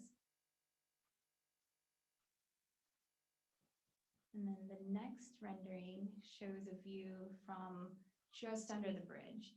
And so we can see on the left side is the county office building and the scale of the building in relation to the new jail. So the vehicle sally port is going to be slightly higher than the one-story piece to be able to bring those vehicles in and have enough structure to support the building there. We do have a screening around the dumpsters, so that'll be hidden from this view. There's a change in material from the corner piece, a banding of color to break up that mass, as well as you can see on the right side, the upper story is the housing, which is about 1.5 stories high, and so that's why that's taller. And we're breaking up the brick with just simply doing a change of reveals. So it's really a change of the exterior and how the brick is laid up in the masonry cavity. And I think the last rendering we have to share with you guys is looking south from the corner, looking at what I think everyone's considering the back of house. What we can see here is the enclosure for the emergency generator. So that'll be hidden from view, as well as the change in material between the tan and the brick and the stone to really break up the massing of that box. And then you can see the courthouse and the law enforcement center in the background. I think it's worth noting too for screening, we do need some vegetation or a fence between the parking lot here. So what we're going to do is work with the landscaping to provide some shrubs to be able to provide some visual screening for that parking area. So that concludes the exterior design and site update. We can hand it over to Market and Johnson.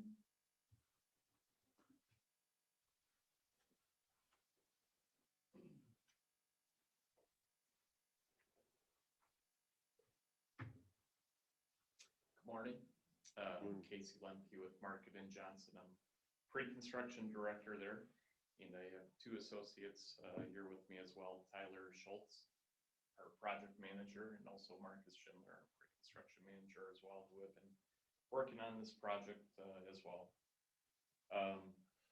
So was that Heidi that was projecting?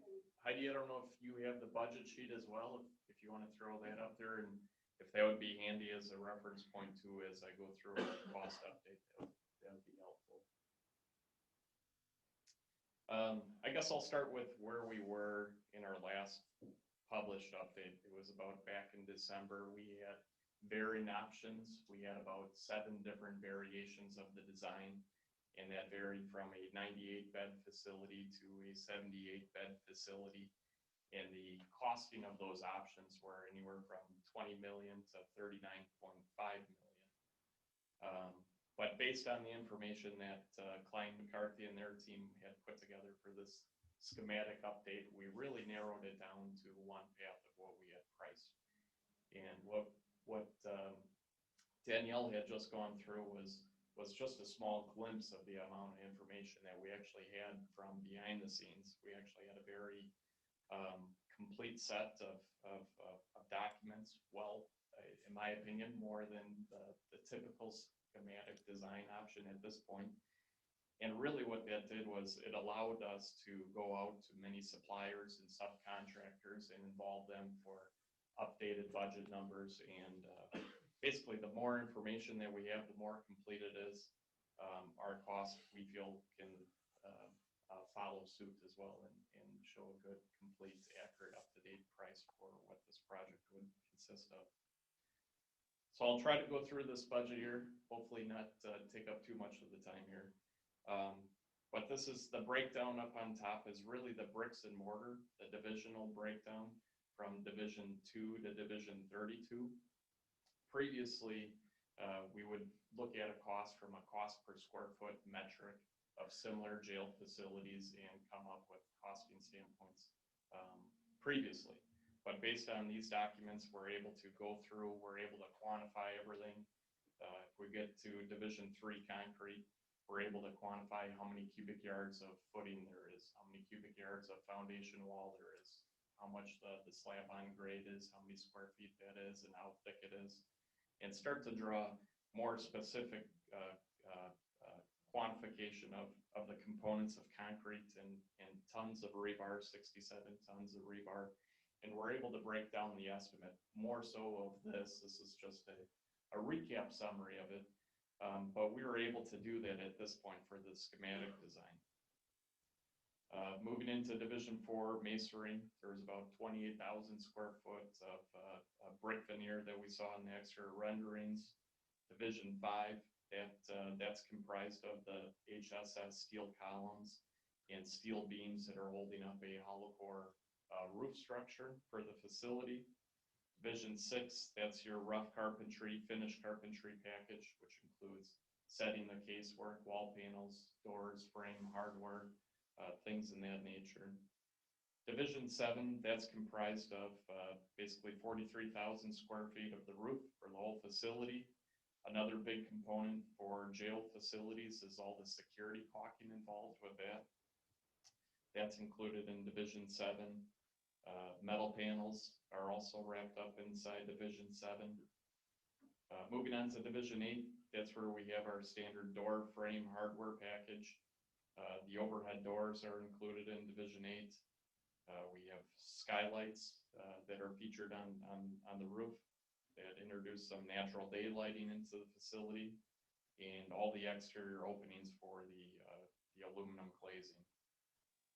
Division 9, this is your typical finishes, your ceiling finishes, floor finishes, painting, polished concrete, acoustical ceiling tile, things in that nature.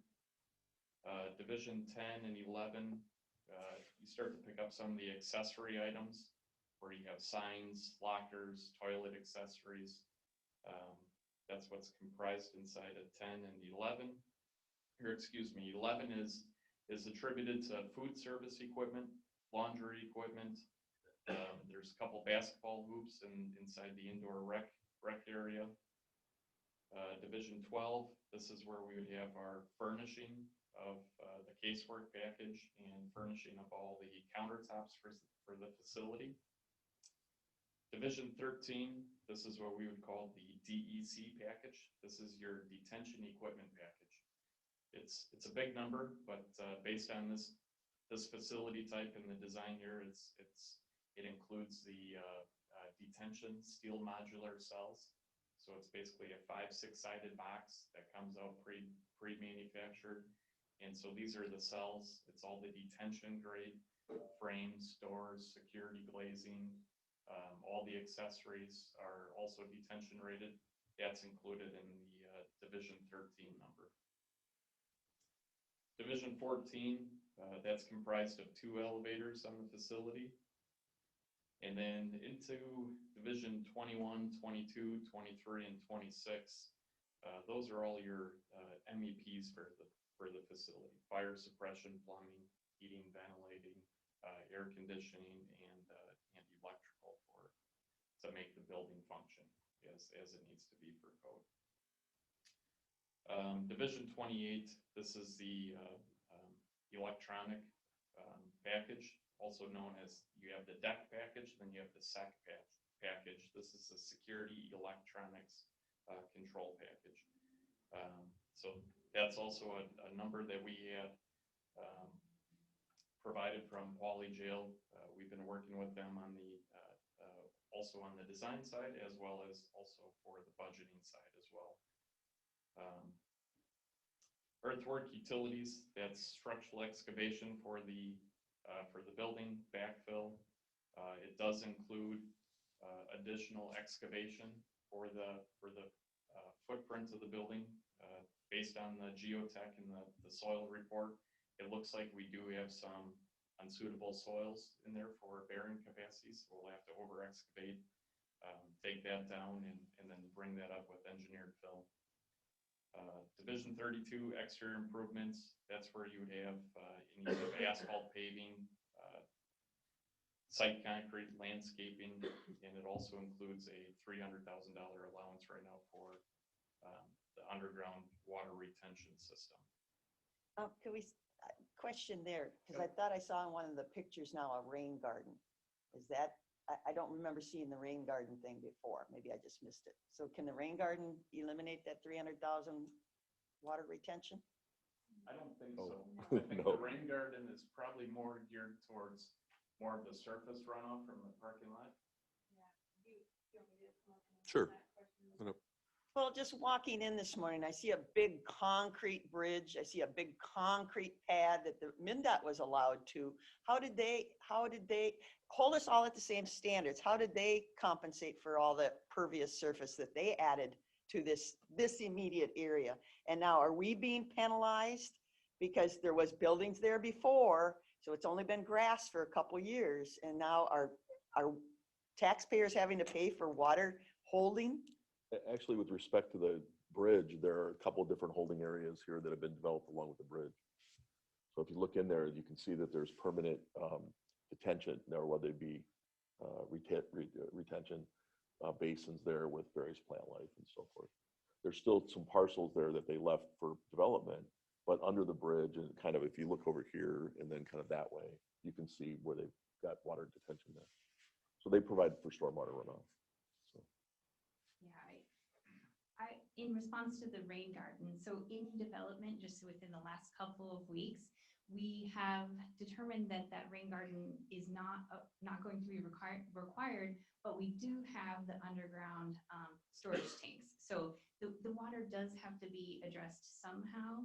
And so there will be 2 tanks, one for the south parking lot and one for the north parking lot. But yeah, it is the same standards, and we do have to address the runoff. And typically, what's the maintenance in 25 years? What's the maintenance of these buildings or these tanks, and then having to pump them or even replace them? What's the life expectancy of these tanks? Life expectancy. I guess there's a couple different construction types with the tank. You could do cast in place. You could do like a Xerox, where it's like a polypropylene type product, where you see some of those black culverts. I don't know offhand. I don't want to ballpark it and be wrong here. So I was going to say Commissioner Olson will be able to speak to how the maintenance question. Houston County has a similar design. It does need to be cleaned out, and I don't know if that's on an annual basis or is it in the fall or spring. We do inspect them annually and have them pumped if needed of any sand or buildup. So is there any way to, I mean, I'm appalled that that the taxpayers have to spend $300,000 to hold water, rainwater, that doesn't need to be treated. It's just rainwater. It's coming off Mother Nature. So could you eliminate X number of parking spots and meet a standard to not require holding this water? Well, on a site where you have adequate land, you would provide a retention basin or a pond, or so to me that's parking could be a dry spots. basin. Well, right, but we have a very confined site, so that's why you have to do the underground storage. And you don't keep it forever. It's a temporary retention, and then you can slowly release it to the city system. Right, but it still costs 300, I mean, you don't reduce the, Right. yeah, that But- doesn't make me feel any better. But we'd have to get, you know, I don't know, an equivalent amount, or enough space to be able to hold the water at a certain depth for a certain period of time before it's released into the sewer system or you know, evaporated, whatever. That would cost money to have that land, which we don't have. So you're kind of stuck either way. You have to I take care see of the water buildings that's on coming your. down in the neighborhood that will be parking lots. And I guess, again, we've got a lot of parking with this structure. And I don't know that when you sign up for employment in Winona County that you're guaranteed a parking spot. And there's going to be more parking in the neighborhood with the city and some of my neighbors building parking lots. So I guess it's an irritant to me. I'll let it go. Yeah. Now, the expert that we need here that is our city civil engineer on the team that could help address some of those concerns a little better. But all good questions, sir. So that's basically all the bricks and mortar of the cost. And if I just scroll down to the next subtotal there at 20.9 million, I want to talk about the next two line items of contingency. Heidi, if you don't mind going back just one page, there we go. It's the contingency section there. So right now, because we are still in the schematic design phase, there still is assumptions that are driven, and it's a budget. These aren't all bids, they're budgets, and we're doing the best we can based on the information that we have as it's still being designed. So we're carrying about a $5 million contingency for estimating design, and that's about $1 million that's included in these numbers. The next contingency line item is 3%. This is your construction contingency. And the construction contingency is meant to be held as a allocated fund during constructions after it starts, that there may be some unforeseen conditions and changes that we would have to react to as a team, just to make sure that the project keeps moving forward and to resolve any conflicts that happen out in the field. But the $1 million, that first contingency, after the design is 100% done and it's publicly bid, that contingency goes away once we have all the quotes come in and everything is basically designed and approved at that point. So that's just a safeguard at this point. So there's a $1 million. So after you get those documents, if we change a light switch location, then it, you know, maybe that's minor, but it Yeah, falls that's minor. into- That I'm guessing that there wouldn't be a charge for that. What would trigger, what kind of thing would If all of a trigger? sudden there's or a big glass window door here or something that we need to add in the room, that would trigger additional costs. Or if let's say if this movable partition wall was never designed in this room and it was just one big open room and we wanted to add this movable wall, that would trigger a change. Okay, so you probably can't answer this, maybe Officer Buswell. So when does the Department of Corrections look at something and say, this is okay with them? It meets their standards.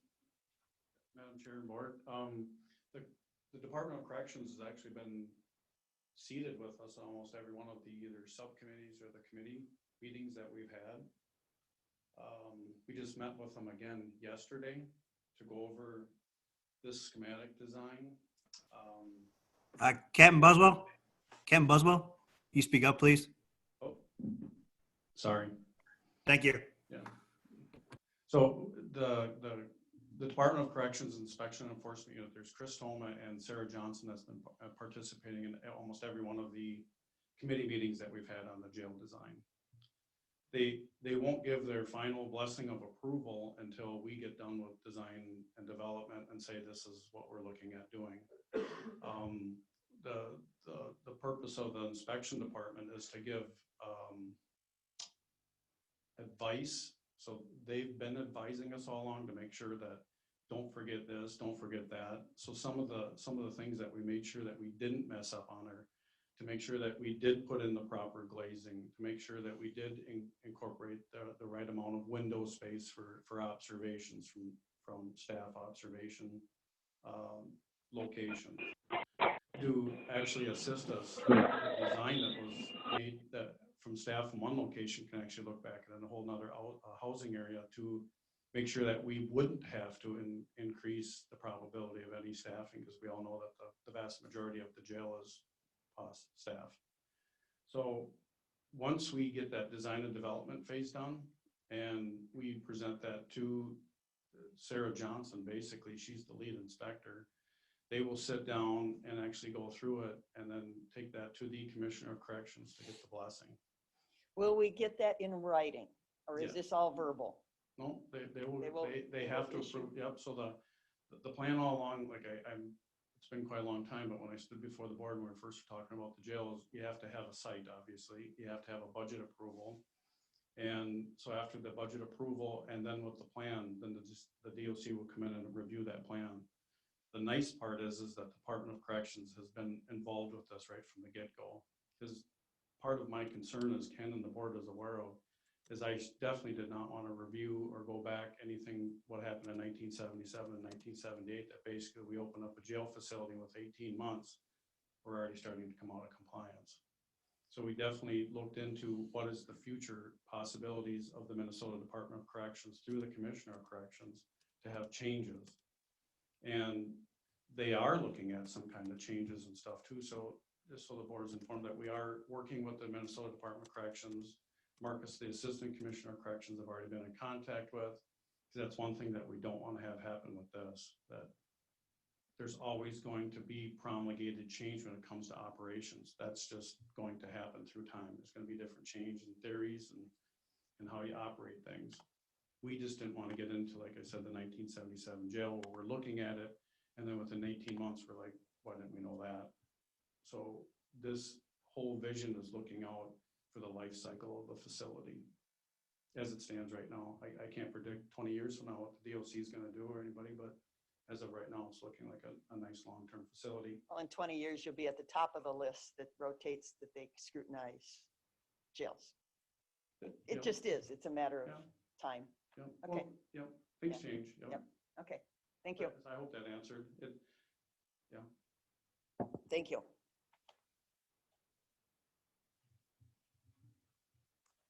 So bottom of page 1, that's the subtotal for the total construction cost right now at the schematic level. Page 2, that next section picks up the design services. So then that brings the project total with the construction and design at 24.7. And then after that subtotal, we have a section for owner items. We like to keep track as best as we can to portray the overall project total in. So this also includes county items as well, which includes FF&E to add in new furnishings, fixtures. There's a very detailed list behind that. After that subtotal, it brings it to 25.6 million. Any questions on the budget? To make one clarification on the line that talks about overhead utilities or overhead line relocation, it says provided by Excel. Excel is doing the project and most of it will be their cost, but there may be some portion that's the county cost, and that's what that $40,000 is. Trees around the power poles? No. No, this is underground. We're moving to. Butterfly gardens planted under the. Yeah. No, actually the plan is to remove the overhead lines that bisect the parcel, right, or the two parcels we have, and move to underground utilities. So. Now, one thing, and again, it's in your, that last section. So have we decided, has there been a determination, are we, it says, like kitchen and laundry. Are we creating our own kitchen and doing our own cooking and doing our own laundry? Because to me, that's equipment and it's staffing, which we don't currently have. We are looking into having that facility inside of this brick and mortar. At a minimum, we're at least design it to have that square footage. So the staffing wouldn't be by Winona County employees. The majority of jails use inmate workers. Well, Yeah, well, it's the people that are inside of the facility. So as long as they're stable, good behavior, you get them out and you do the stuff inside of the jail, which is helping inside of the kitchen. Whatever vendor, currently we use Mark out of Rochester, or excuse me, La Crosse. That vendor makes the meals down in La Crosse County Jail and then trucks them up to here. So we're paying for that cost to actually have it made and then trucked and then brought into the Winona County Jail without a kitchen. Majority of times when you have an in-house kitchen, it's cheaper, more cost efficient to have it inside of the facility. And then to also go over, there's two different options to do. Some jails decide to purchase the equipment up front. And then other jails do it within a purchase agreement through the vendor coming into the facility. We didn't know really what the square footage is going to be, so we just sort of reached out once this design was getting close to being finalized and seeing what we could actually squeeze into it for the up to 80 bed facility. And we just included that cost into it. So the snapshot, it's going to cost one way or the other. It's either you pay up front or you sort of pay usually typically a little bit more over a period of time, because then the vendor pays for it, then you pay for the increased meals over a period of time. Well, I would have to question that without the competitors who would compete for that business standing here beside you. I don't feel good about you telling me that why they're not at the podium. I think they would argue with you that they can compete, open market, provide the service, and so I'm surprised that that's all being included without really being brought by the board for any consideration. So How much square It's foot? not how we're doing it now, right? Right, because you've got space program summary and. So right now what we do is we use an outside vendor, so R-Mark. So there's few companies that can provide to the standards of the Minnesota Department of Corrections and DHS. Mm-hmm. So they're the ones that have to review it. They have to meet the requirements to be able to provide the meals, so many calories, so much nutrients into it. So you have to have an onboard, someone reviewing the meals, so dietitian. So years past, we used to use local vendors here in, around Winona. And then it just got very difficult to bring it inside and keep meeting the standards. So when we wrote up to meet the 2911 rules, which is the governing rules from the Minnesota Department of Corrections for dietitian and menu meals, most of the vendors just locally bowed out. So what I have done though over the last few years is reached out to private vendors here in Winona to see who would be interested in coming into the jail. And at one time we did an RFP when we did it for R-Mark. The only response back we got was R-Mark. So How long ago was that? Standards. How long ago was that? It's been quite a while now, but we've been without a kitchen now for most of my 34 years. My point, you've got in here space program, square footage, you got 1,336 for food service. That, and if we do the $480 a square foot, that's over $6,000 just in building, space for, that's how I'm relating to it. That's a lot of money to build a potential kitchen. I mean, I guess, and again, we haven't had that discussion and we don't know the figures either. Well, and Jacob is saying. And we're giving the government the job without asking the private industry that would like to probably compete for that job.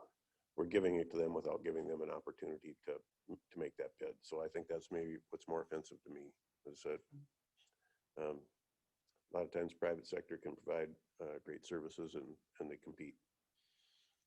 And then it's obviously, it's more staffing. For the kitchen? Yeah. The jail, the whole concept of this is that the jail with the jail kitchen would not increase any Winona County staffing whatsoever. That would be the private vendor.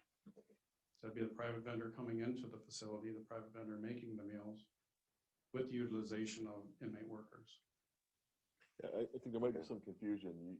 It sounds like, at least in my mind, that the concept or the view is that we're delivering meals to the place, when in this case, the way you have it outlined is that the vendor actually uses the kitchen that's there.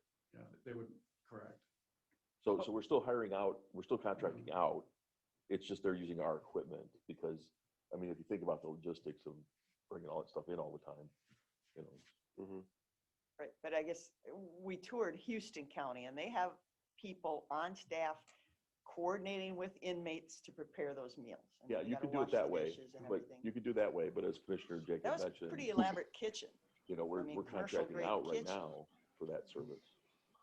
So, Yeah, I those- mean, we can Houston- still do it. You could still price out the other way. Yeah, well, no, thanks for the clarification, because I thought I was assuming that we were bringing this in 100% in-house. Well, oh, no, the option still, correct me if I'm wrong. That way, I'm sorry, Yeah. that wasn't my intent. So our intent is to have Airmark, just so I'm clear, Airmark use, or someone other vendor, whoever would compete for vendors, to use our kitchen facilities. It's a space. Is that correct? Rather than hiring or bringing in people that we would be responsible for along with inmates to. But we don't have a 1,300 square foot currently. Not now, no. Kitchen over there. We don't have a kitchen. Yeah, you don't have a kitchen, so this is all added in the way I interpret it. Okay. So Houston counties, for the example, that kitchen, that's a private vendor that comes into Houston County as well too. And uses the Yeah, inmates. it's an outside vendor that comes in, so it's their employee that actually oversees all the meals, and it's their nutritionist and stuff that reviews the meals. With the facility, the way it's proposed, could it be 100% in-house? I mean, is that the idea of providing the kitchen? Is that, or would it always require an You mean outside? for us to, like, Yes. Winona County employees? Yes. No, Okay. I All right. don't ever see that happening. All right. I thought maybe this was a stepping stone. We're going to build a facility and we're going to say we're hiring independent outside vendors. And Now we'd have to have a dietitian, and we'd have to have a cook, and we'd have to have, yeah, you know. and that's yeah, what I was. Yeah. I Oh, wanted yeah. to. Okay. I'm more concerned about the direction it's going in the staffing in the future than I am about the square footage that we're putting in here. So, okay. That answers my questions. Thank you. Madam Chair? Yes, Commissioner Meyer. Yep, if Commissioner Jacobs done. Currently, yes. Okay, thanks. All right, so when I read in the paper that Administrator Fritz said the price could be $1 million less, that is because of the contingency. Yeah, that's related to the design contingency. So as long as there aren't major design changes, and correct me if I'm wrong, team, but that would then be eliminated once we get the bids. Okay, and so this, however, is not the final number because this is just the second of the third phase, right? Right. Actually, I was going to have Market and Johnson talk about getting to the guaranteed maximum price, Okay. which is what I think you're talking about.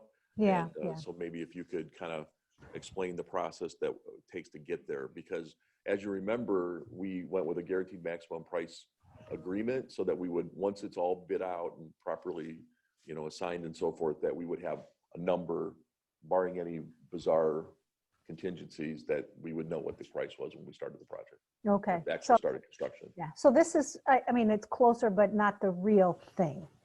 And I know that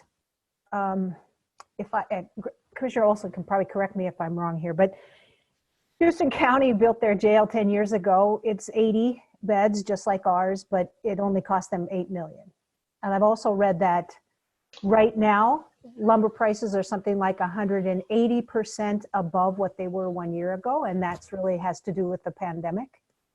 And I am assuming, because you know we're hiring expertise, that all of that stuff is being considered, and this price really considers where those prices are going to go between now and later this year when we break ground.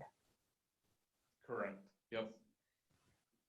And so if I could take a moment to describe the GMP process, this is really I would call it our second step for doing a cost update, just to keep everyone informed. Traditionally, there's 4 main milestones. It starts with the concept budget, concept design, concept budget.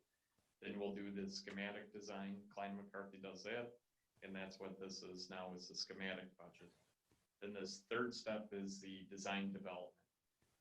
They'll do the design development drawings, then we'll do another design development budget and another snapshot in time of what that looks like.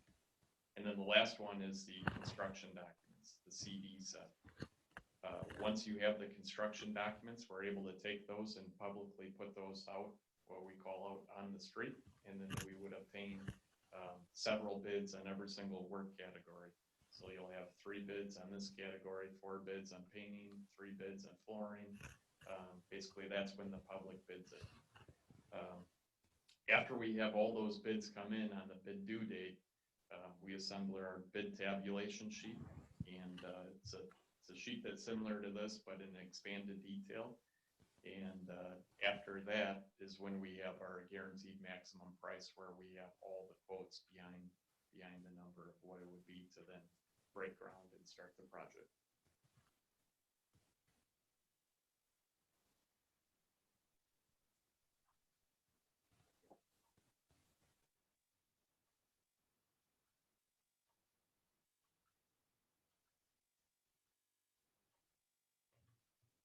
Thank you. Where do we go from here? Well, and these documents, of course, I'm looking for it. There's a bunch of things that are on the county though, too. So when we're even looking at this $25.6 million, there's probably how much county costs? There's I thought approximately thought there was a sheet here. $1,900,000, something like that. Yeah, those are things that the county provides. So Right. furniture. Is there a sheet on that? There's a budget breakdown. Yeah, there's a list there. Things like the biggest amount is furniture, fixture, and equipment. That's basically everything that's not affixed to the building.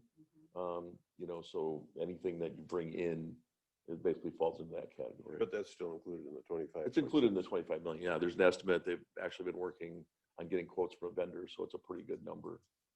You ever driven through a new housing development and you see beautiful multi-million-dollar homes?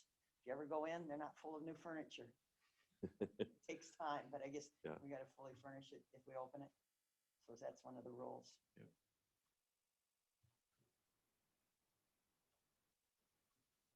Okay, so where do we go from here? Well, there's a request on the board agenda to approve this and to move on to the next phase.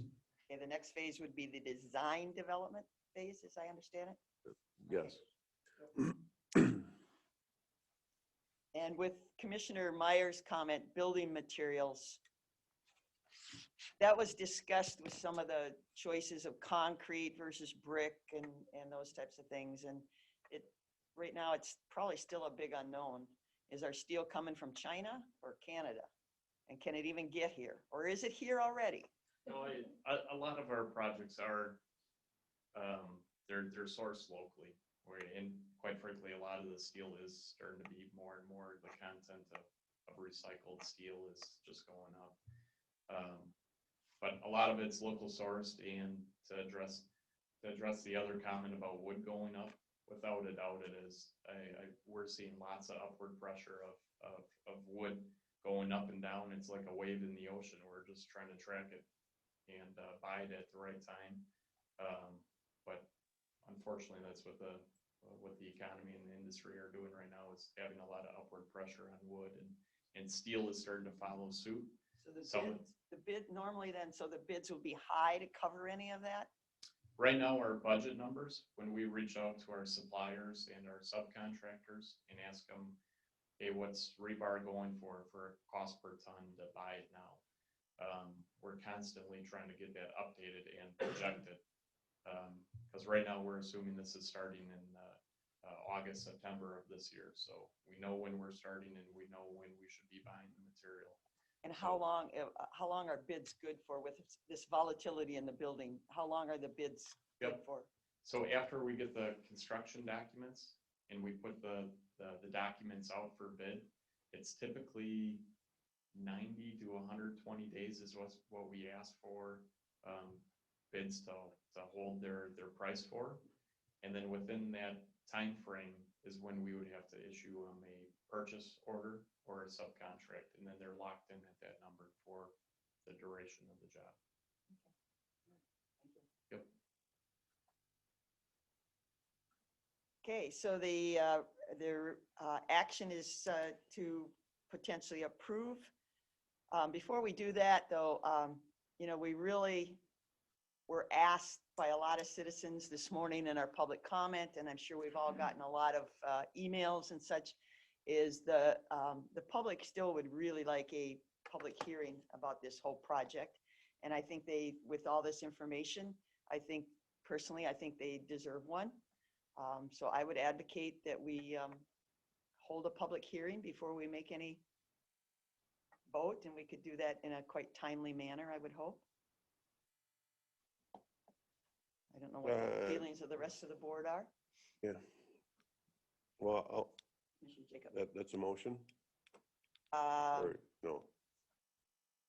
Yeah, I'll pass the gavel. I'll make a motion that the Winona County Board holds a public hearing on the information received today prior to approving the Klein-McCarthy schematic design. So Commissioner Ward, that means that you are passing the gavel to me in Yes, a yes. figurative sense. I heard it clunk on the table. Yes. Okay, so that motion, did Commissioner Jacob, did you second that motion? For discussion purposes, I will second the motion. Okay, so we have a motion to delay approval of this schematic and to instead hold a public hearing. Is that right, Commissioner Ward? To hold a public hearing prior to any vote on the schematic design. Okay, so is there discussion? And how expeditiously we can do that, you know, that would be on us to do it. Sure. So is there any discussion? I would have a question as far as maybe Ken would know, how will that delay the process by holding the hearing? Yeah, so assuming that the hearing was the next meeting, and assuming that then the meeting after that, there would be an action by the board, if there was an action to be made.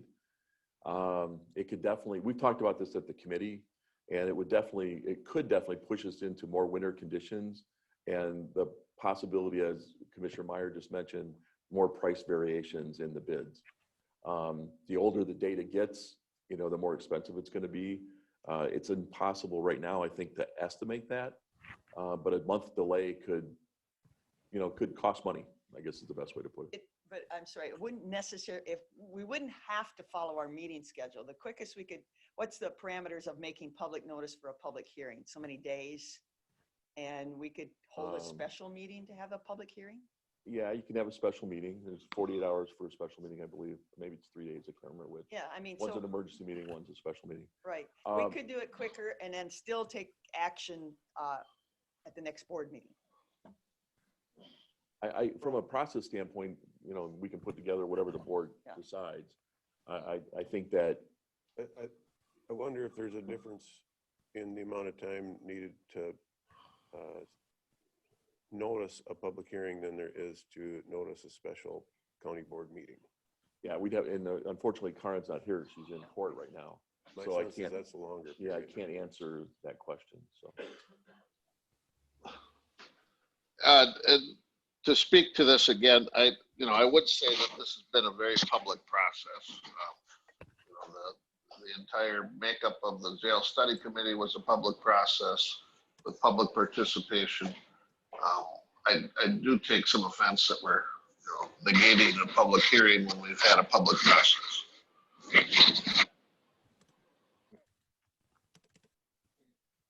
Is there any other discussion? Yes, Chair Meyer. I did bring up, I made a motion a few meetings ago to hold a public hearing for this cause.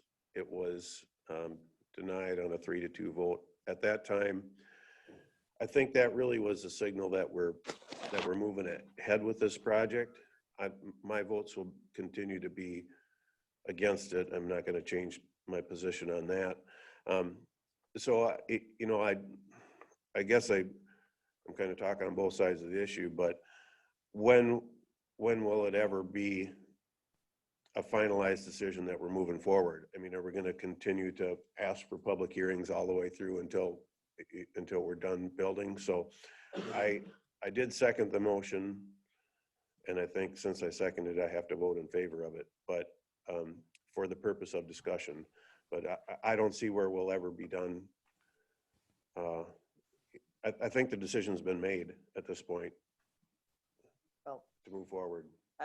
I can see the handwriting on the wall. I mean, we've been asked by citizens, and it's kind of ironic that when we first started this, probably almost 2 years ago, I remember sitting in the middle school, Winona Middle School, and having a panel and a somewhat of a It was more of a presentation than and a little question and answer.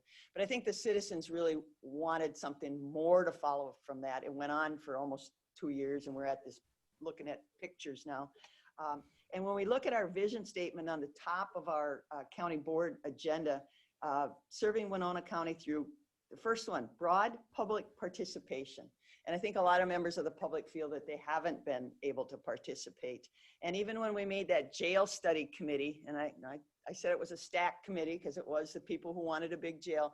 Some of the private citizens, township people that agreed to be on that committee felt they were overwhelmed, and they had unfortunately they didn't feel they had enough of a voice, and some of them dropped out. So broad public participation, I think, could have been achieved earlier in the process. I can see the handwriting on the wall,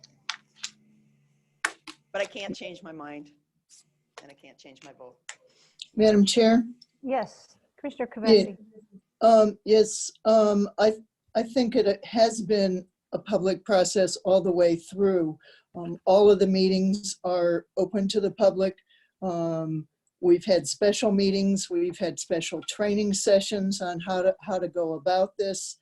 And I think the public comments now are aside from those that are against a jail in total, the comments now are more about the kinds of services we should have in the community and some of the prevention programs and some of the diversion programs. So I think that's where we're going forward with those areas. And, you know, it seems like the public process has been open since 2016 and even before when this was first discussed, and we had special training from the National Institute of Corrections for a week when they came in and worked with us. And that was not all people that were in favor of a large jail. So, you know, I would be cautious about a delay at this point in time, mostly because it costs money, and we still have to have approval from the Department of Corrections to avoid the shutdown on September 30th. So those two issues are important to deal with right now and not delay. Okay, I'll call the question on my motion. Madam Chair, I believe that I am in charge right now. Can I call the question? No, you cannot call. Oh, well, I have not had a chance to speak, and I would like to speak. All right. Okay. Well, I know where the vote's going, so I was trying to delay. You have to act on the calling the question. That requires a 3 or a 4 to 1 vote. That's a motion when you call the question. So we need a 4 to 1 in order to call the question, all right? Right, So, yep. All right, so we'll do a roll call vote. Okay. Commissioner Ward? Aye. Commissioner Jacob? Aye. Commissioner Kavesi? Nay. Commissioner Olson? Nay, just so I can hear what you have to say.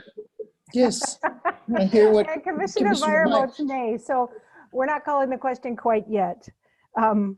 So you know, I didn't get a lot of sleep last night because of all of the emails that came. And I may have a little trouble organizing my thoughts now. I'll start by saying that I've tried really hard to explain sort of the cog that Winona County has in the system of government. And contrary to what Mr. Steeling told us, state statute 37.3.05 about county buildings requires that we have a suitable and sufficient jail, and that is something that the county government has to provide. And I've had folks send me emails telling me how I needed to reform the sheriff's office and policing. And yet when I looked, state statute regulates the sheriff, not the county board. I also don't have the power to make the county attorney or the county attorney's office or the prosecutors or the defenders do anything because they are regulated either by state or federal government. The same is true of the judges in our court system, and the same is true of the Department of Corrections. So the main things that I do as a county commissioner are that I have some authority over local land zoning in the county, and I set the levy, and I have the ability to vote on the budget. So if I deny a jail, I still have to provide a jail. And the research shows that that will be more expensive, more labor intensive, and it's a lot less safe. So if we had replaced the jail 10 years ago, it would have cost us less than 50%, right? But we didn't do that. And so the timing is terrible. And I am just as outraged as the people on this call about the killing of another unarmed Black man in the Twin Cities. But that doesn't relieve me of the responsibility of providing a jail. I went on a 4-hour tour of the jail when I first took office. And the day that I was there, I saw a poor individual who was under a suicide watch. He was sitting by himself with a sheriff's deputy inside this crumbling, rusty, smelly, water-stained cell block. And that isn't okay. And I have the opportunity to provide a facility for those folks who get arrested to stay here, to be where their job is, to have their families come and visit them, and where we, Winona County, have some control over the programming that they're going to receive. So I'm going to have to provide some place to hold prisoners regardless of how I feel philosophically. So the best thing that I find that I can do is give folks who get arrested a place that actually has a basketball court, a place that has a gym, that has some other facilities. There's one crappy little room with some books and magazines in it right now, and no one can actually go there. Mm-hmm. We need to do better. One of the very first things that happened when I was just running for office is that a young woman went to coffee with me. She works in our current jail, and she said, and what are you going to do about the unsafe conditions? The fact that if someone had a heart attack or there was a fight, they couldn't get a gurney through those doors into the cells because it's not ADA compliant. I need to take action on this facility. And so even though when I get folks telling me that I need to do more for mental health, I will. You know, I'll do the best that I can. And there are real conversations that came out of that sequential intercept mapping. I heard a story last week of someone who needed a mental health bed and spent 4 days, literally 4 days, sitting in the emergency room at Winona Health they were trying to find a place for that individual to go. So can we do better? Yes, absolutely. And am I willing to try? Yes. We have serious conversations that we need to have in this community.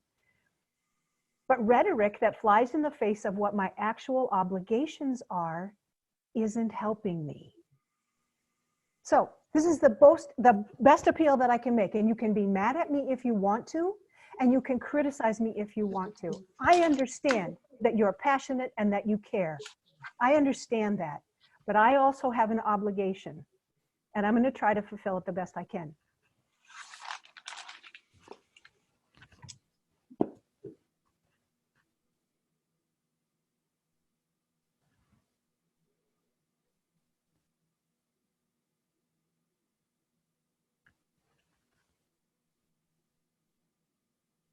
So, is there any other discussion?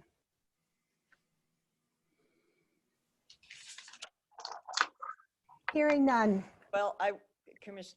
Yes. Madam Chair, some of your statements I would say are a little bit a matter of interpretation, and I have a little different interpretation on them. But we do need to provide criminal justice services, be it jail or these programs, and do you need a physical presence in statute? I think it's you need to provide the services. And because there are some counties that don't have a jail, or there are some counties that have a joint jail amongst multiple counties. So there's a little different interpretation there. The county attorney needs to do, by statute, I believe, needs to do the criminal work. Any civil work you can actually just do on a independent contract. So the county attorney is the criminal law of criminal arm of the law. And I hate to say this, in a way, it's a great time to build because interest rates are so low. If you look at the housing boom and everything, the interest rates are historically low. And I think the one benefit is our bond was at a very low rate. And I think anything in the immediate future will continue to be low. So I hate to use that as a plus, but in a way it is. But the cost, as our builder construction people said, costs are going up because of materials. But at least interest rates on bonds are historically low. So there's some matter of interpretation there, and that's okay. Thank you. Is there any further discussion? Hearing none, we're going to vote on delaying a decision and having a public hearing before making a decision on the jail project. Commissioner Ward. I'm sorry, process, did that not fail because? No, it's still an active motion. That was calling the question. Okay. Yeah, you're gonna get it. Okay. You're gonna get the Okay. gavel back to vote on. So we're unless it's voting delayed. to hold a public hearing. Yes, aye. Commissioner Jacob. Aye. Commissioner Kavesi. Commissioner Kavesi votes nay. Commissioner Olson. I guess I put him in tears. Commissioner Olson. Commissioner Olson votes nay. And Commissioner Meyer votes nay. So the motion has failed. Commissioner Ward, would you pick up the gavel again? Yes, I'll take it back. All right, so now we need a motion to proceed with item number 7.3.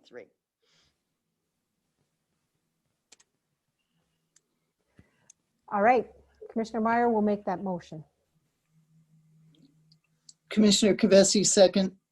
Okay, we have a motion made by Commissioner Meyer, seconded by Commissioner Kavesi to, if I'm paraphrasing it right, approve Klein McCarthy schematic design and proposed jail and authorize next phase, correct? Commissioner Jacob. Yeah, we're not doing discussion yet. We're waiting for a motion. Or No, we have the motion. Okay, motion. Okay, discussion. You're asking for discussion? Yes. Okay, yeah, a little bit of discussion. So from the many emails that we've all gotten in the last few days, I think there's a difference in interpretation on what we've heard from those emails. And what I gleaned was, please vote no to spend the 200 or the 25 million. And then that money could be better spent on services for these, restorative justice services rather than brick and mortar. So yeah, I agree with that. And then I guess furthermore, it's a little bit tough with the 5 districts we have living in the western half of Winona County. There is a new facility, almost new in Wabasha County that we could have a contract with and that could serve to provide these statutory requirements that we provide a jail. So in Marcia's half of the district, Commissioner Ward's half of the district, there's a jail near where she lives. There's a new jail near where I live. The 3 commissioners from the city of Winona, you're not in the same geographic locations that Marcia and I are, so there's bound to be 5 different opinions on this. And I'm not going to support the motion, and I guess that's where I'm coming from on the vote.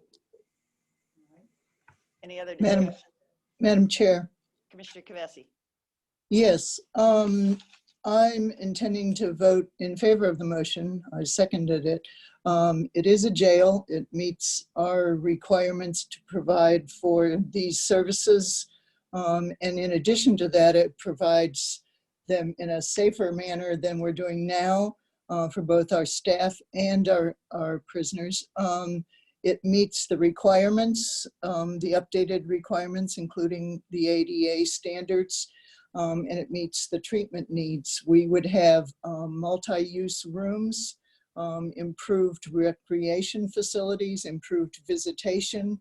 We would have working space for mental health programs, for jail intake worker, for a social worker, for programs like GED and our other programs that are now not being held. And also would have space for the RAP program to work, and any other of our diversion programs that currently are scrounging and trying to find places. It would include sprinklers, better lighting, day rooms with the housing blocks. All of these are upgrades and improvements in the quality of services, which we can provide and should provide in a jail. We have looked at numbers about contracting with other regional jails, and for different reasons, I would be against that plan. We've discussed that. It costs more in the long run. There's a safety factor with transporting people on the roads. We also have a much better option for the local programs that we can provide. And we would not be moving people away from their families, from their support services, from any jobs that they're able to keep. And for those reasons, I'm against contracting with a regional jail.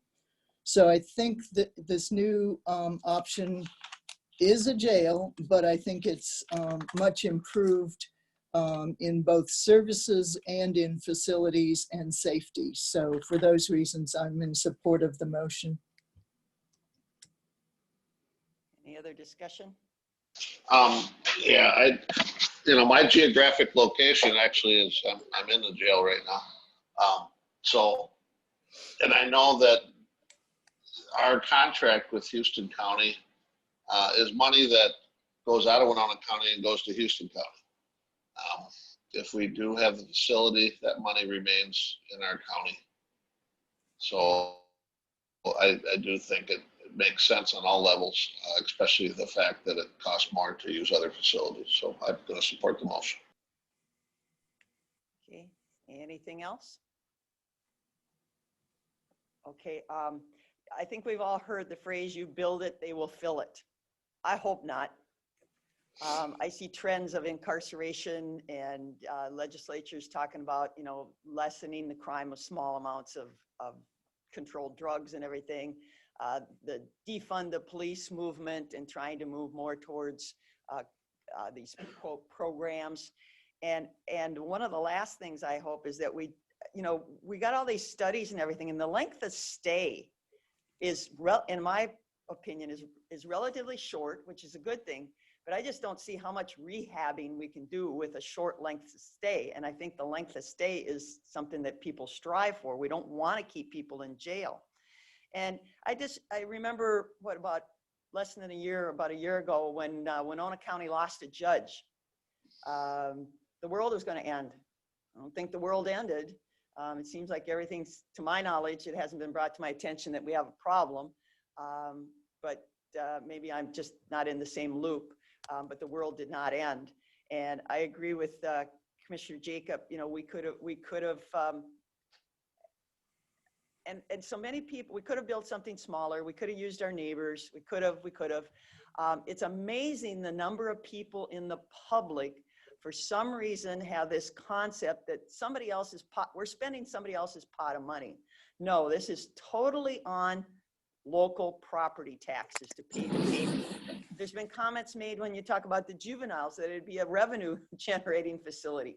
No, it won't. A jail is never a revenue generating thing. The state of Minnesota doesn't kick anything in. The federal government of the United States doesn't kick anything in. It is totally on your property tax dollars. And a lot of people, for some reason, think we're spending other people's money, which a lot of times in government you do, but it's all taxpayer money here. And a lot of people I've talked to over the last couple months cannot imagine what their bill will be when we put, and I'm sorry, folks, it will not just be 25 million, because there's still ultimate plans. What do we do with the old jail? What do we do with the juveniles? How do we add these programs to help people? It all comes with a very large price tag. And so I did like other options. I think sometimes the figures and the drama was inflated to drive us away from those other options. So I will not support the motion. So Madam Chair? Yes, Commissioner. I would just like to challenge everyone in the room, everyone online, every single commissioner. Let's make this, in 25 years when this jail's obsolete, yeah, let's not build another one, okay? Let's do everything we need to do now in the next 25 years to make that possible. Thank you. That would be a good goal, but I won't be here in 25 years. But somebody will be. Somebody will have to make those decisions. All right, let's proceed to vote. Commissioner Olson? Olson, aye. Commissioner Kavesi? Kavesi, aye. Commissioner Meyer? Meyer votes aye. Commissioner Jacob? Jacob, nay. And Commissioner Ward votes nay. So it passes 3-2. All right. You want to exit the room? We'll let you exit the room. Thank you for your patience and your understanding, and safe drives back to wherever you came from.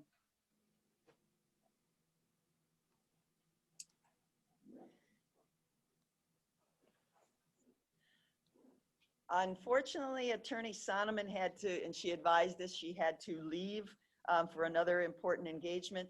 So 7.4, receive report regarding public data request. We did get a lengthy document in our packet. Does anybody have any other questions or concerns?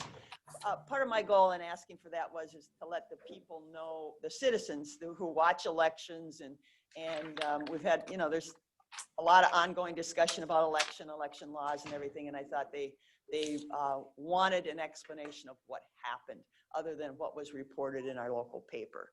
So is there any discussion or questions on that report?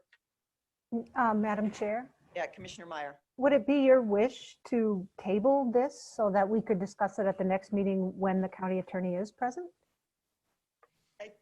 I think that makes logic. Okay, would you like me to make that motion then? Sure, yes. Okay, I will move so. All right.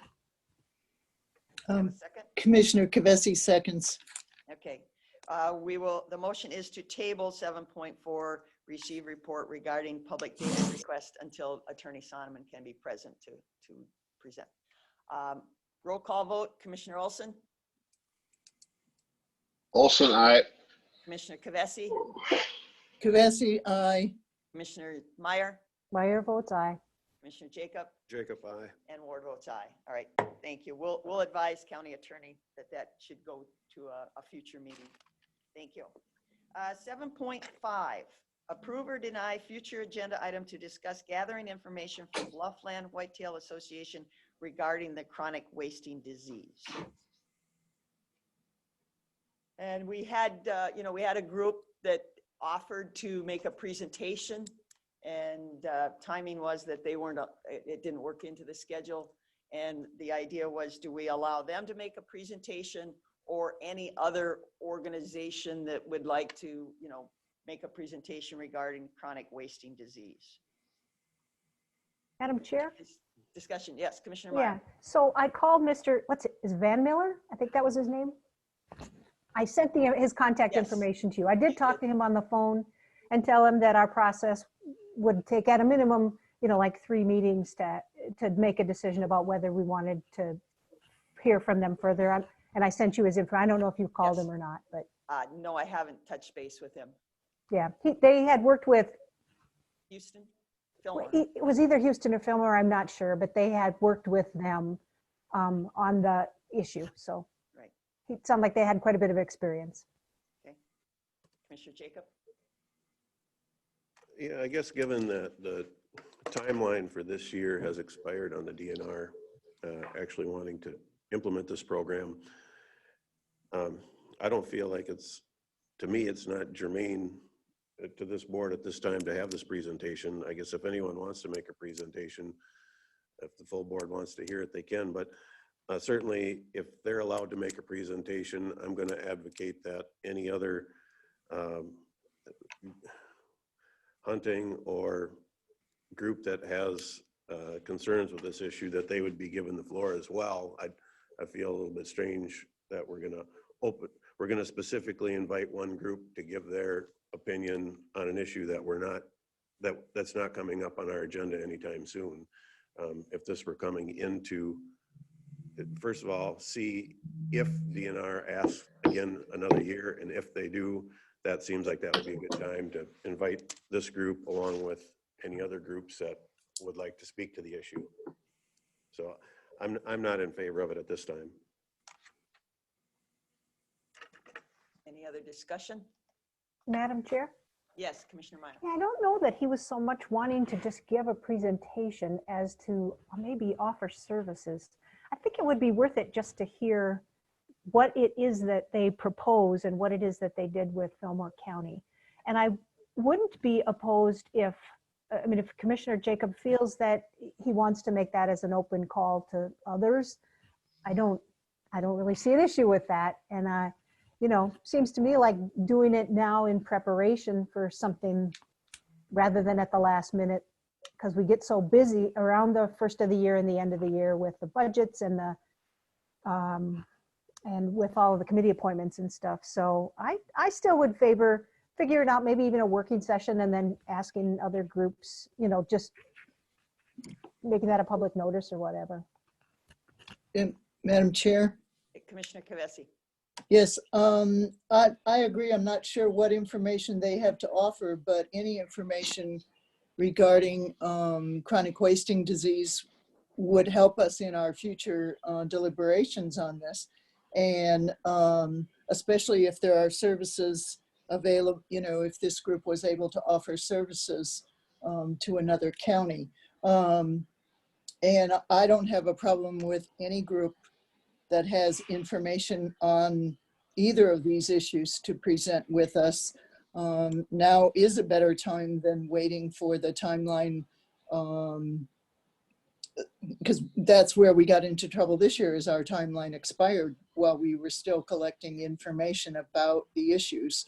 So I would be in favor of allowing anyone who wants to present, who has information either on chronic wasting disease or on some alternative services. Just seems like good sense to me. Thank you. Okay, Ms. Qualley has some information, possibly. Madam Chair and Commissioners, just a thought. Stone Point Park and the closed landfill area that was under discussion is actually an established county park that we're currently seeking funds for a modest lawn panel and maybe a hiking trail or two. But we have a community garden up there and other elements. Sifting through the nonprofits that are interested parties that may have pieces of the puzzle, the DNR and other information could also be done at the Parks and Environment level, since it is a county park, and then provide the information to the commissioners, or they could request specific presenters from that. That's just a thought. Thank you. Yeah. Well, and so we don't, as a county board, all we control is that county park.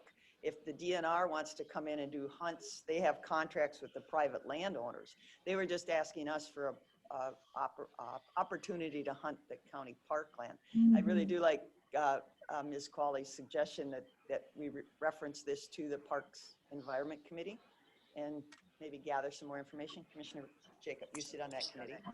Yeah. First of all, I really would like to know that the DNR is going to ask to do this again another year before we spend any time on it. We don't know that. Second of all, we left it in the county attorney's hands to give us legal advice on whether it's a good practice for the county board to allow rifles and rifles and sharpshooters in the same proximity as hikers, bikers, snowshoers, cross-country skiers. I think the county attorney had concerns about that, and she hasn't given us an answer on that at this point. So I would prefer to wait for that. Well, at this point, it needs a 3-2 vote to move it forward, and I'm still advocating for that. We're just acting prematurely on this. I think there's a very good chance the DNR, they've got more land in Winona County than any other entity. And in fact, in my township, they own 2/3 of the township. So do they need our 400 acres when they've got all this private land? And then at my last SWCD meeting, this has been brought up. I think the last 3 meetings, members of that board wanted to discuss it. They certainly feel like it's very unfair that we would even consider allowing the DNR to sharpshoot if we're not going to open the land up publicly. They all think farmers and not just for any citizen should be able to hunt that land if we're going to create the standard that we're going to allow the DNR to be out there with guns. So, I mean, it's a never-ending can of worms, and I just feel like it's not on our agenda right now, and we should wait till it is. I'll make a motion to receive the report. Meyer will second it. Okay, we have a motion by Commissioner Olson, seconded by Commissioner Meyer to receive the report. Now, clarification, the report, is that opening up to just the Bluffland Whitetails, or is it any organization that wants to make a report concerning hunting and CWD? Commissioner Olson, I guess I'm asking. If anybody else wants to make an appeal to the board to present information, I think we're open to listening. Okay, all right. So the motion includes any group, not just this group. That's what I thought I heard. If they want to make, I'm asking.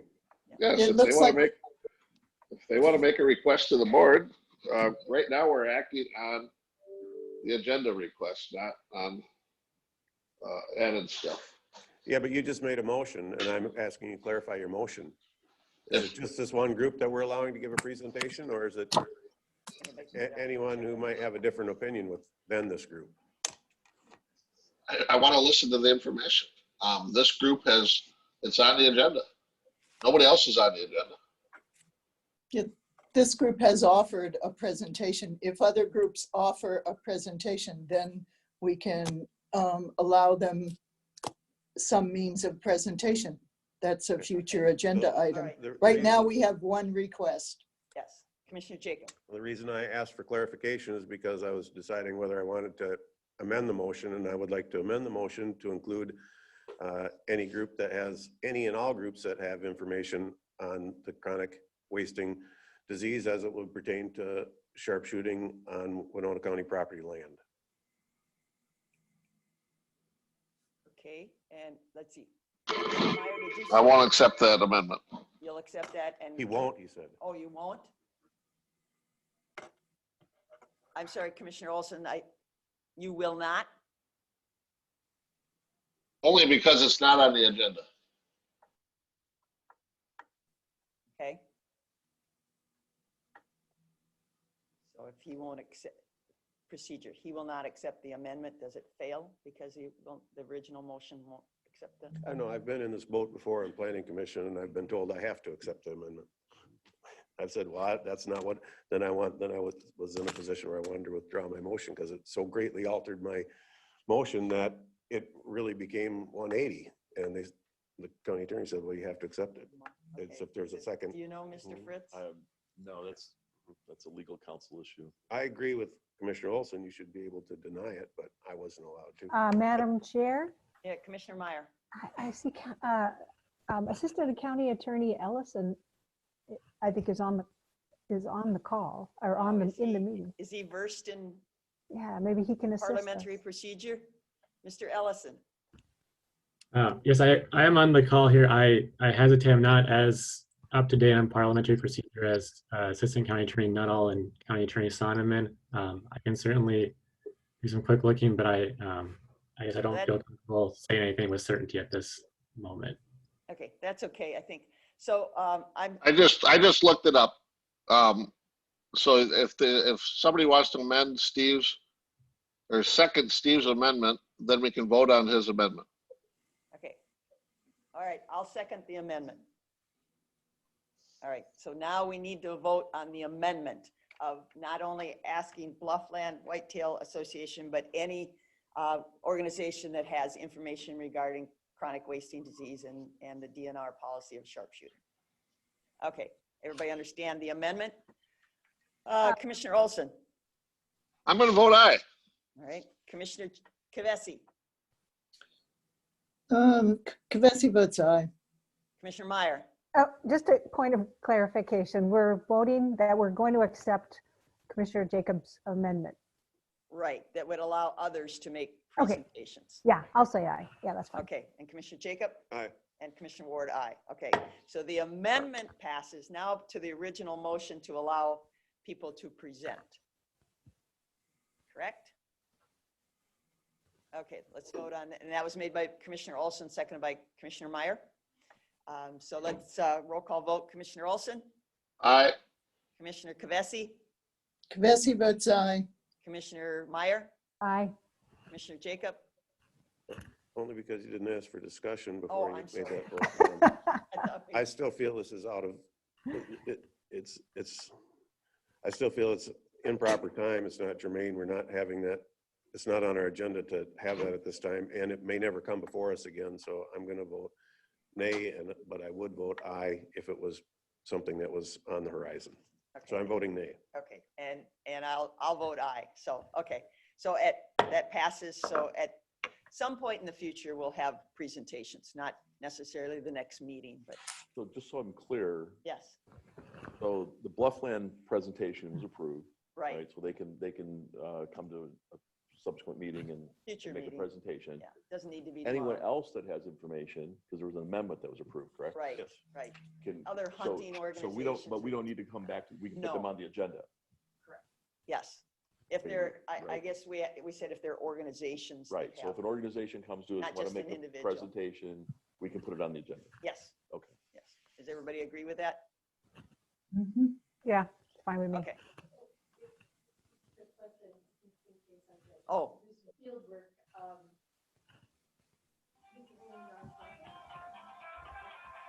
state agency other than the DNR have information, is that part of who you might be trying to set up the meeting or the? I don't think we want an I don't think encyclopedia of it. we didn't make any specifics on Who? whether they make money or not. No. Well, No. yeah, we're not creating a public hearing process, No. so, but an organization is an organization. Yeah, yeah, yeah. We want an organization represented, not individuals. Something more formal than just one individual. Yes. Okay. All right, moving on. 7.7, receive monthly finance budget update for February. Pat, Madam you- Chair, we have yes, item, Commissioner we have Kavesi. item 7.6 still to vote on. Oh, I apologize. I'm sorry. 7.6, discuss and or appoint citizen advisory committee volunteers. Yes, thank you. Sorry about that. Blood sugars are going low. Mhm. Okay, we have a couple applications. Just a second. to get to that on the agenda. It's at page 36. We had two. Hold on, my computer is shutting off. I think, Madam Chair, we had 2 openings and we had 2 applications. Applicants? Yep. Mhm. So what's the wishes of the board? I would be open, oh, pardon me, Madam Chair, Yes. I would be open to just approving both of them and be grateful for their assistance. All right. So is it, that's a motion to approve both? Yes, yes. One was for the human, Parks and Environment, and one was for the EDA? Yes. Okay. All right. So we have a motion. Do we have a second? I'll second. Okay. We have a motion by Commissioner Meyer, seconded by Commissioner Olson to approve the 2 applicants for our citizen volunteer committees. Any discussion? Okay, roll call vote. Commissioner Olson, Aye. Commissioner Kavesi, Kavesi votes aye. Commissioner Meyer, Meyer votes aye. Commissioner Jacob, Jacob, aye. and Commissioner Ward votes aye. And yes, thank you to those citizen volunteers.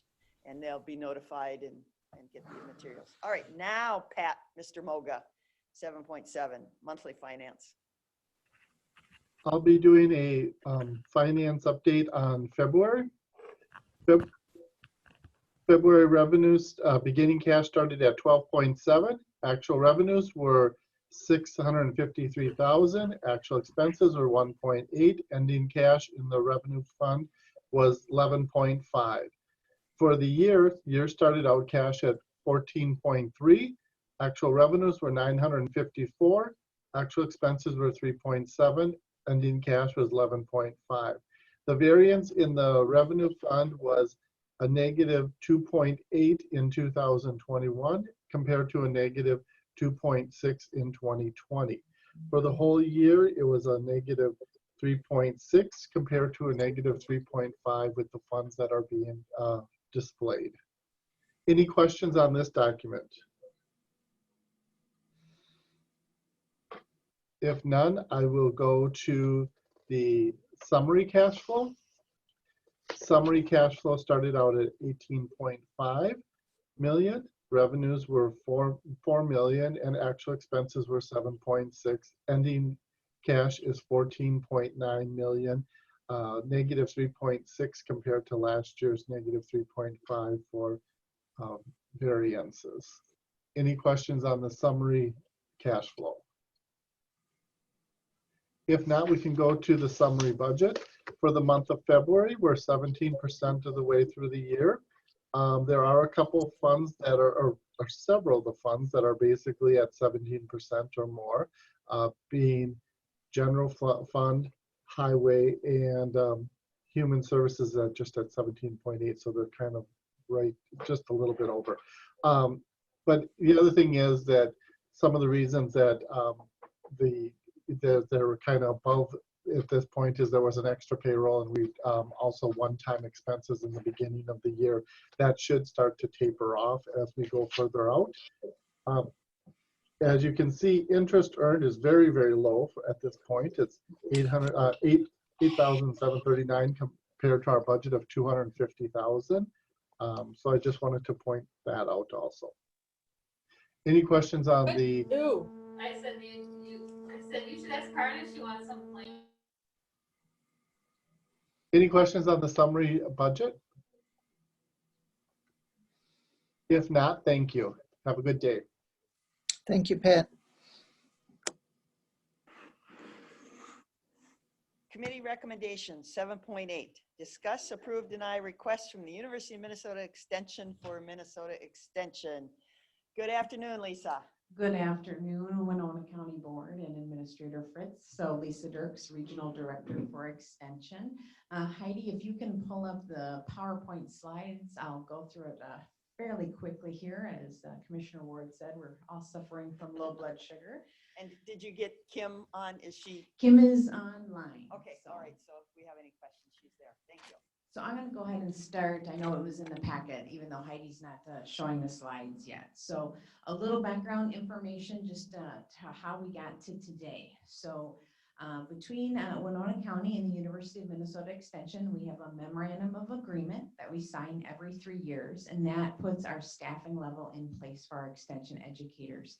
Historically, the last MOA has a 1.0 4-H extension educator and then a 0.5 Ag Food Natural Resource educator, who was Jake Overgaard.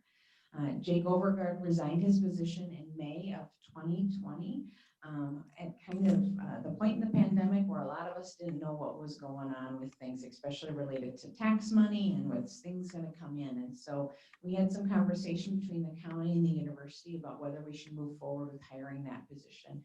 And we jointly made the decision to not hire yet and to take some time to see how the pandemic was going to roll out here. And so the extension committee was notified of that decision. And then they had some conversation at subsequent meetings that they had. So in September, the Extension Committee made the decision to evaluate agriculture needs of the county versus our youth development needs of the county.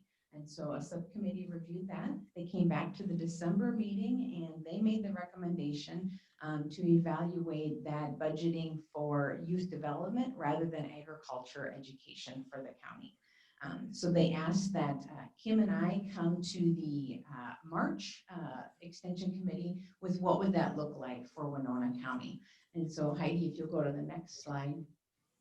I should have pointed out on that first slide, the budget for this year was a little over $48,000 for that extension educator for ag. So we presented to the Extension Committee in youth development, we have 4 position types. I'll run through them real quick here for you. So summer intern is typically a student enrolled in a undergraduate program. We seek applications for that position in December, January timeframe, and usually appointments are made by February, March, as these are students looking for summer employment and they want to get the plans in place. And so here we are in April, so summer intern, not a viable solution for 2021. Summer coordinator is anyone with a high school degree or higher who can assist both with programmatic needs, i.e. they can be a second screened adult with our 4-H extension educator at, let's say, a day camp, but that person can also assist with administrative support needs. So as we prepare for summer showcases, getting paperwork ready for the youth who are going to be showing at them. The third option is a short-term program associate. This position can be hired for typically 9 months or less. It fills a gap in things, but they work similar to an extension educator within their work and do programming on their own. And then finally, we have our extension educators. Those are the positions that fall within the MOA. Extension educators and youth development are hired 3 times a year. And so we have already missed the window to do a May start date. So hiring an extension educator in 2021 would mean they wouldn't be hired until September of 2021. So next slide, Heidi. That's a real big overview, quick, of that. And so how did we get to our decision from the Extension Committee with their recommendation? So their recommendation is to utilize that budget amount of $48,354 to hire 2 positions. So the first is a summer coordinator who would assist with programming and administrative support. They would work 20 hours per week for 16 weeks from mid-May to the end of August, about $5,600 for that position. The second is a short-term program associate to assist with, we call it urban programming, but I should have mentioned the Extension Committee is very proud of the program that we have in Winona County and the work that we do with rural-based youth, and they would like to see 4-H doing similar programming with our youth, especially here in Winona, the city of Winona, as well as other urban areas within the county.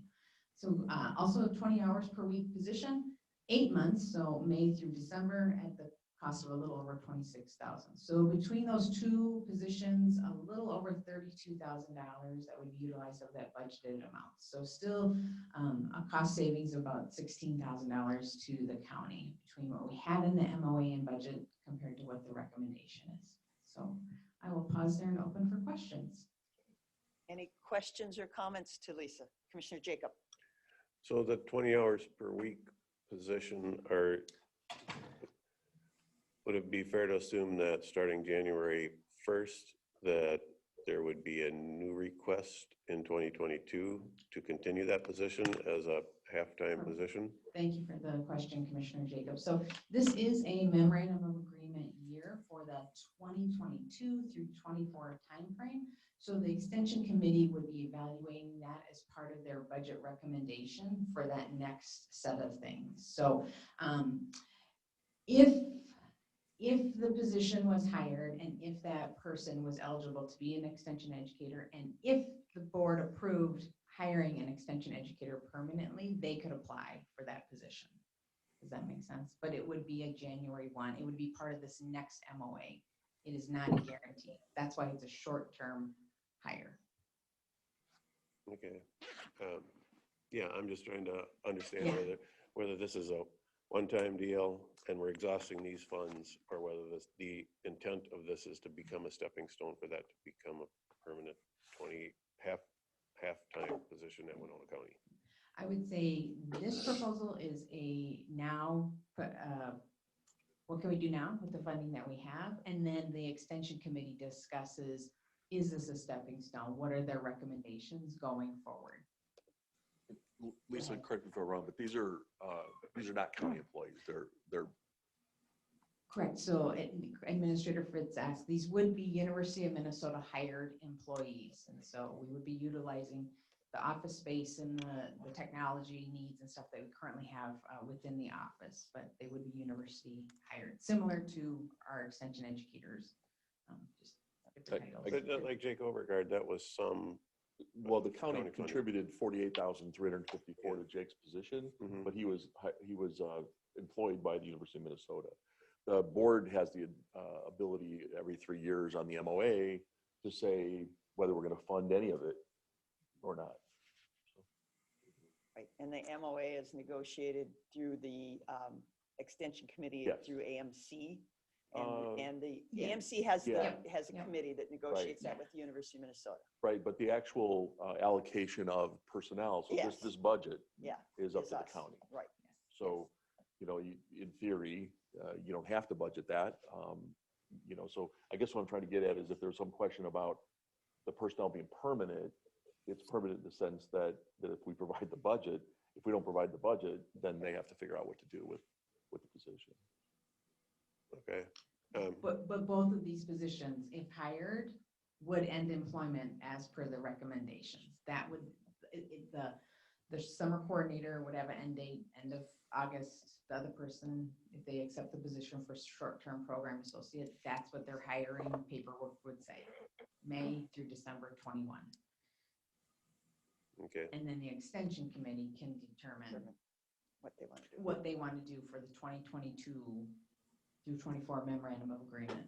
Yeah, and we would expect something probably late summer, fall on that. Yep. For the So board. that'll be on our, I think we meet in July.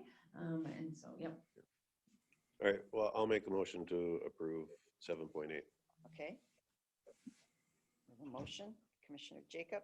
Do we have a second? Second. Okay, second by Commissioner Olson. Any further discussion? Madam Chair, Yes, Commissioner Kavesi. does the county provide workspace or tech support or any additions, or is that all coming from the University of Minnesota? No, we provide office space in the HHW building for this, and I've already talked to Lisa about the impact on the building and Kay as well, because they have staff over there, and it'll work. Okay, thank you. And just my take on it, we've had discussions over the years of how we attract more and more youth, because related to our discussions of how big of a jail do we build, I think if you do the survey and survey the jail inmates, very few were 4-Hers, which is a good thing. It does, 4-H gives them a good background in citizenship and all the good things that they can learn from, taking care of animals, growing vegetables, taking care of kids, and just general life skills. So there was a strong feeling that, we needed to expand. And I think a lot of our discussion with juveniles, we can direct some of these to the 4-H program, because it is a proven, University of Minnesota Extension is really geared to results, surveys and performance and everything, and using tested programming and outcomes and everything. So I speak highly of what the Extension Committee is trying to reallocate sources where there is really a need. And so, thank you. Any other discussion? All right, we'll proceed to vote. Commissioner, you guys keep moving on my board here. Commissioner Olson. Aye. Commissioner Kavesi. Kavesi votes aye. Commissioner Meyer. Meyer votes aye. Commissioner Jacob. Jacob, aye. And Commissioner Ward votes aye. So. Thank you. All right, thank you. And I know, and this is kind of a test too, to see if we can make impactful work out of a short-term type of thing. So pressure's on, produce. And I'll get you paperwork. administered. Yeah, no problem. Thank you. All right, thank you. Thank you very much. Committee reports and communications. Commissioner Kavesi, you did have an announcement? Yes, Oh, pardon me? Yeah, we just the financial. No, we did the. Oh, we No, did it?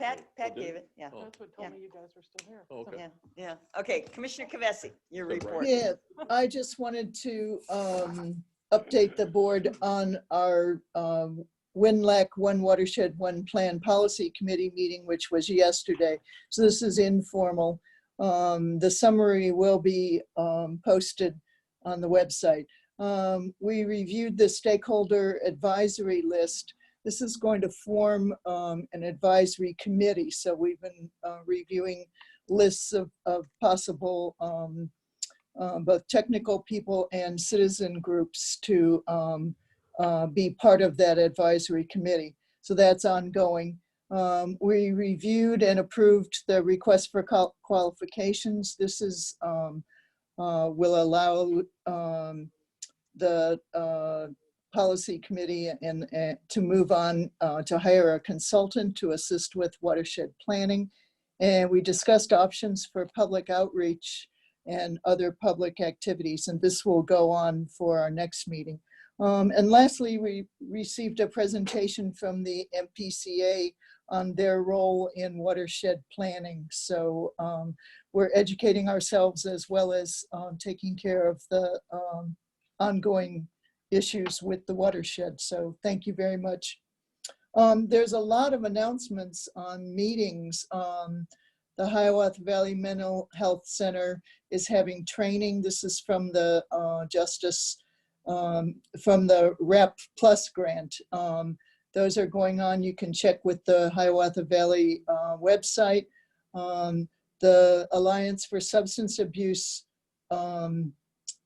Prevention is having a take back day for drugs, and it will also include the e-cigarette, the vaping discards.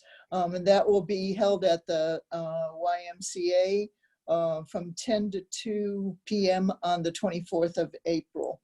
So, and there's other activities for criminal justice.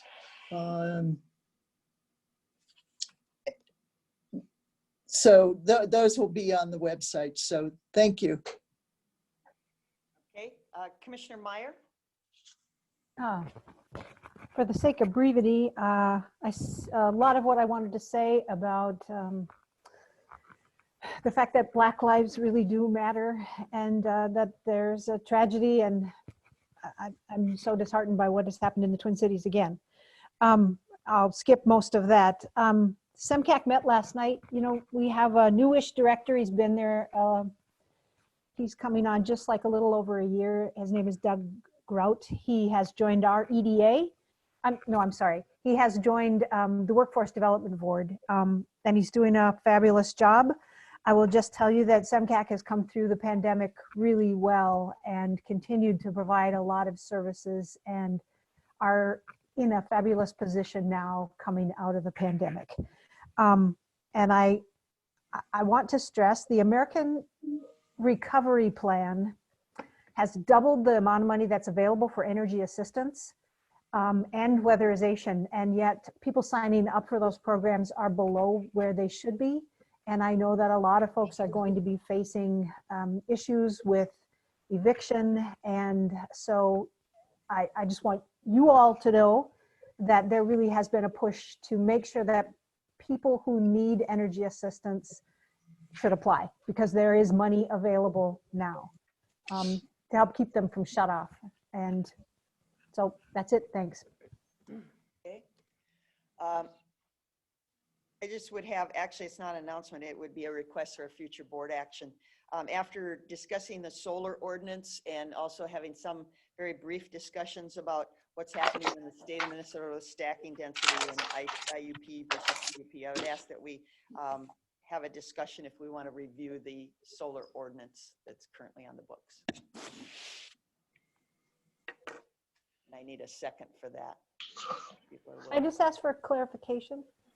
Well, discussing with Kate Qualley, she feels that maybe we need to look at some of our ordinance that it was written, what, 5+ years ago, and the lay of the landscape has changed. And she has planning directors across the state that are looking into the whole solar ordinance on a local So level. are you wanting us, the board, to discuss it, or are you asking Well, us, I think the what board to recommend to send it to the planning Yeah, commission? I'm asking the board to discuss recommending it to put it on the planning department's list of ongoing issues to review.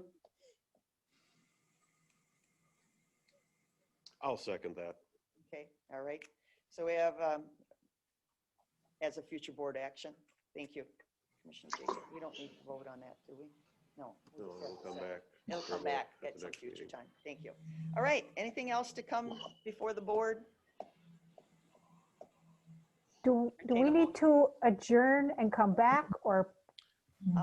That's always a little question. Yes. We usually adjourn, well, Well, I think you need to adjourn to close meeting and then and describe open. on the record We now. adjourn the regular meeting, open the closed session, but go to closed meeting. and then Say come. why you're going to Yeah, close. okay, so we need to adjourn this meeting. Okay, so you're looking for a motion to do that? Yes, please. I would so move that we adjourn this meeting to go to the closed session, but we will come back to really adjourn later, right? Close. This is different than we've done it in the past. Yeah, what? Usually we don't, yeah, we make a motion to go into closed session and then we come back here and then we adjourn this meeting. So if we adjourn this meeting, then the closed session is not part of this You're agenda. right. Sorry, I've just been in a Yeah, long okay. plea All right, hearing. so we need clarification.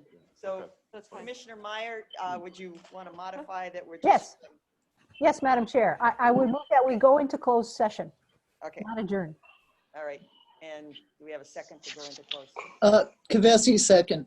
Okay, Kavesi, all those in favor? You have to read We that. have to Yeah, read, right? but what- before we vote, okay. So we're going into closed session pursuant to Minnesota statute section 13D.05 subdivision 3C3 to consider potential purchase of land at 120 Washington Street, Winona, Minnesota. All those in favor say aye. Aye. Aye. All right.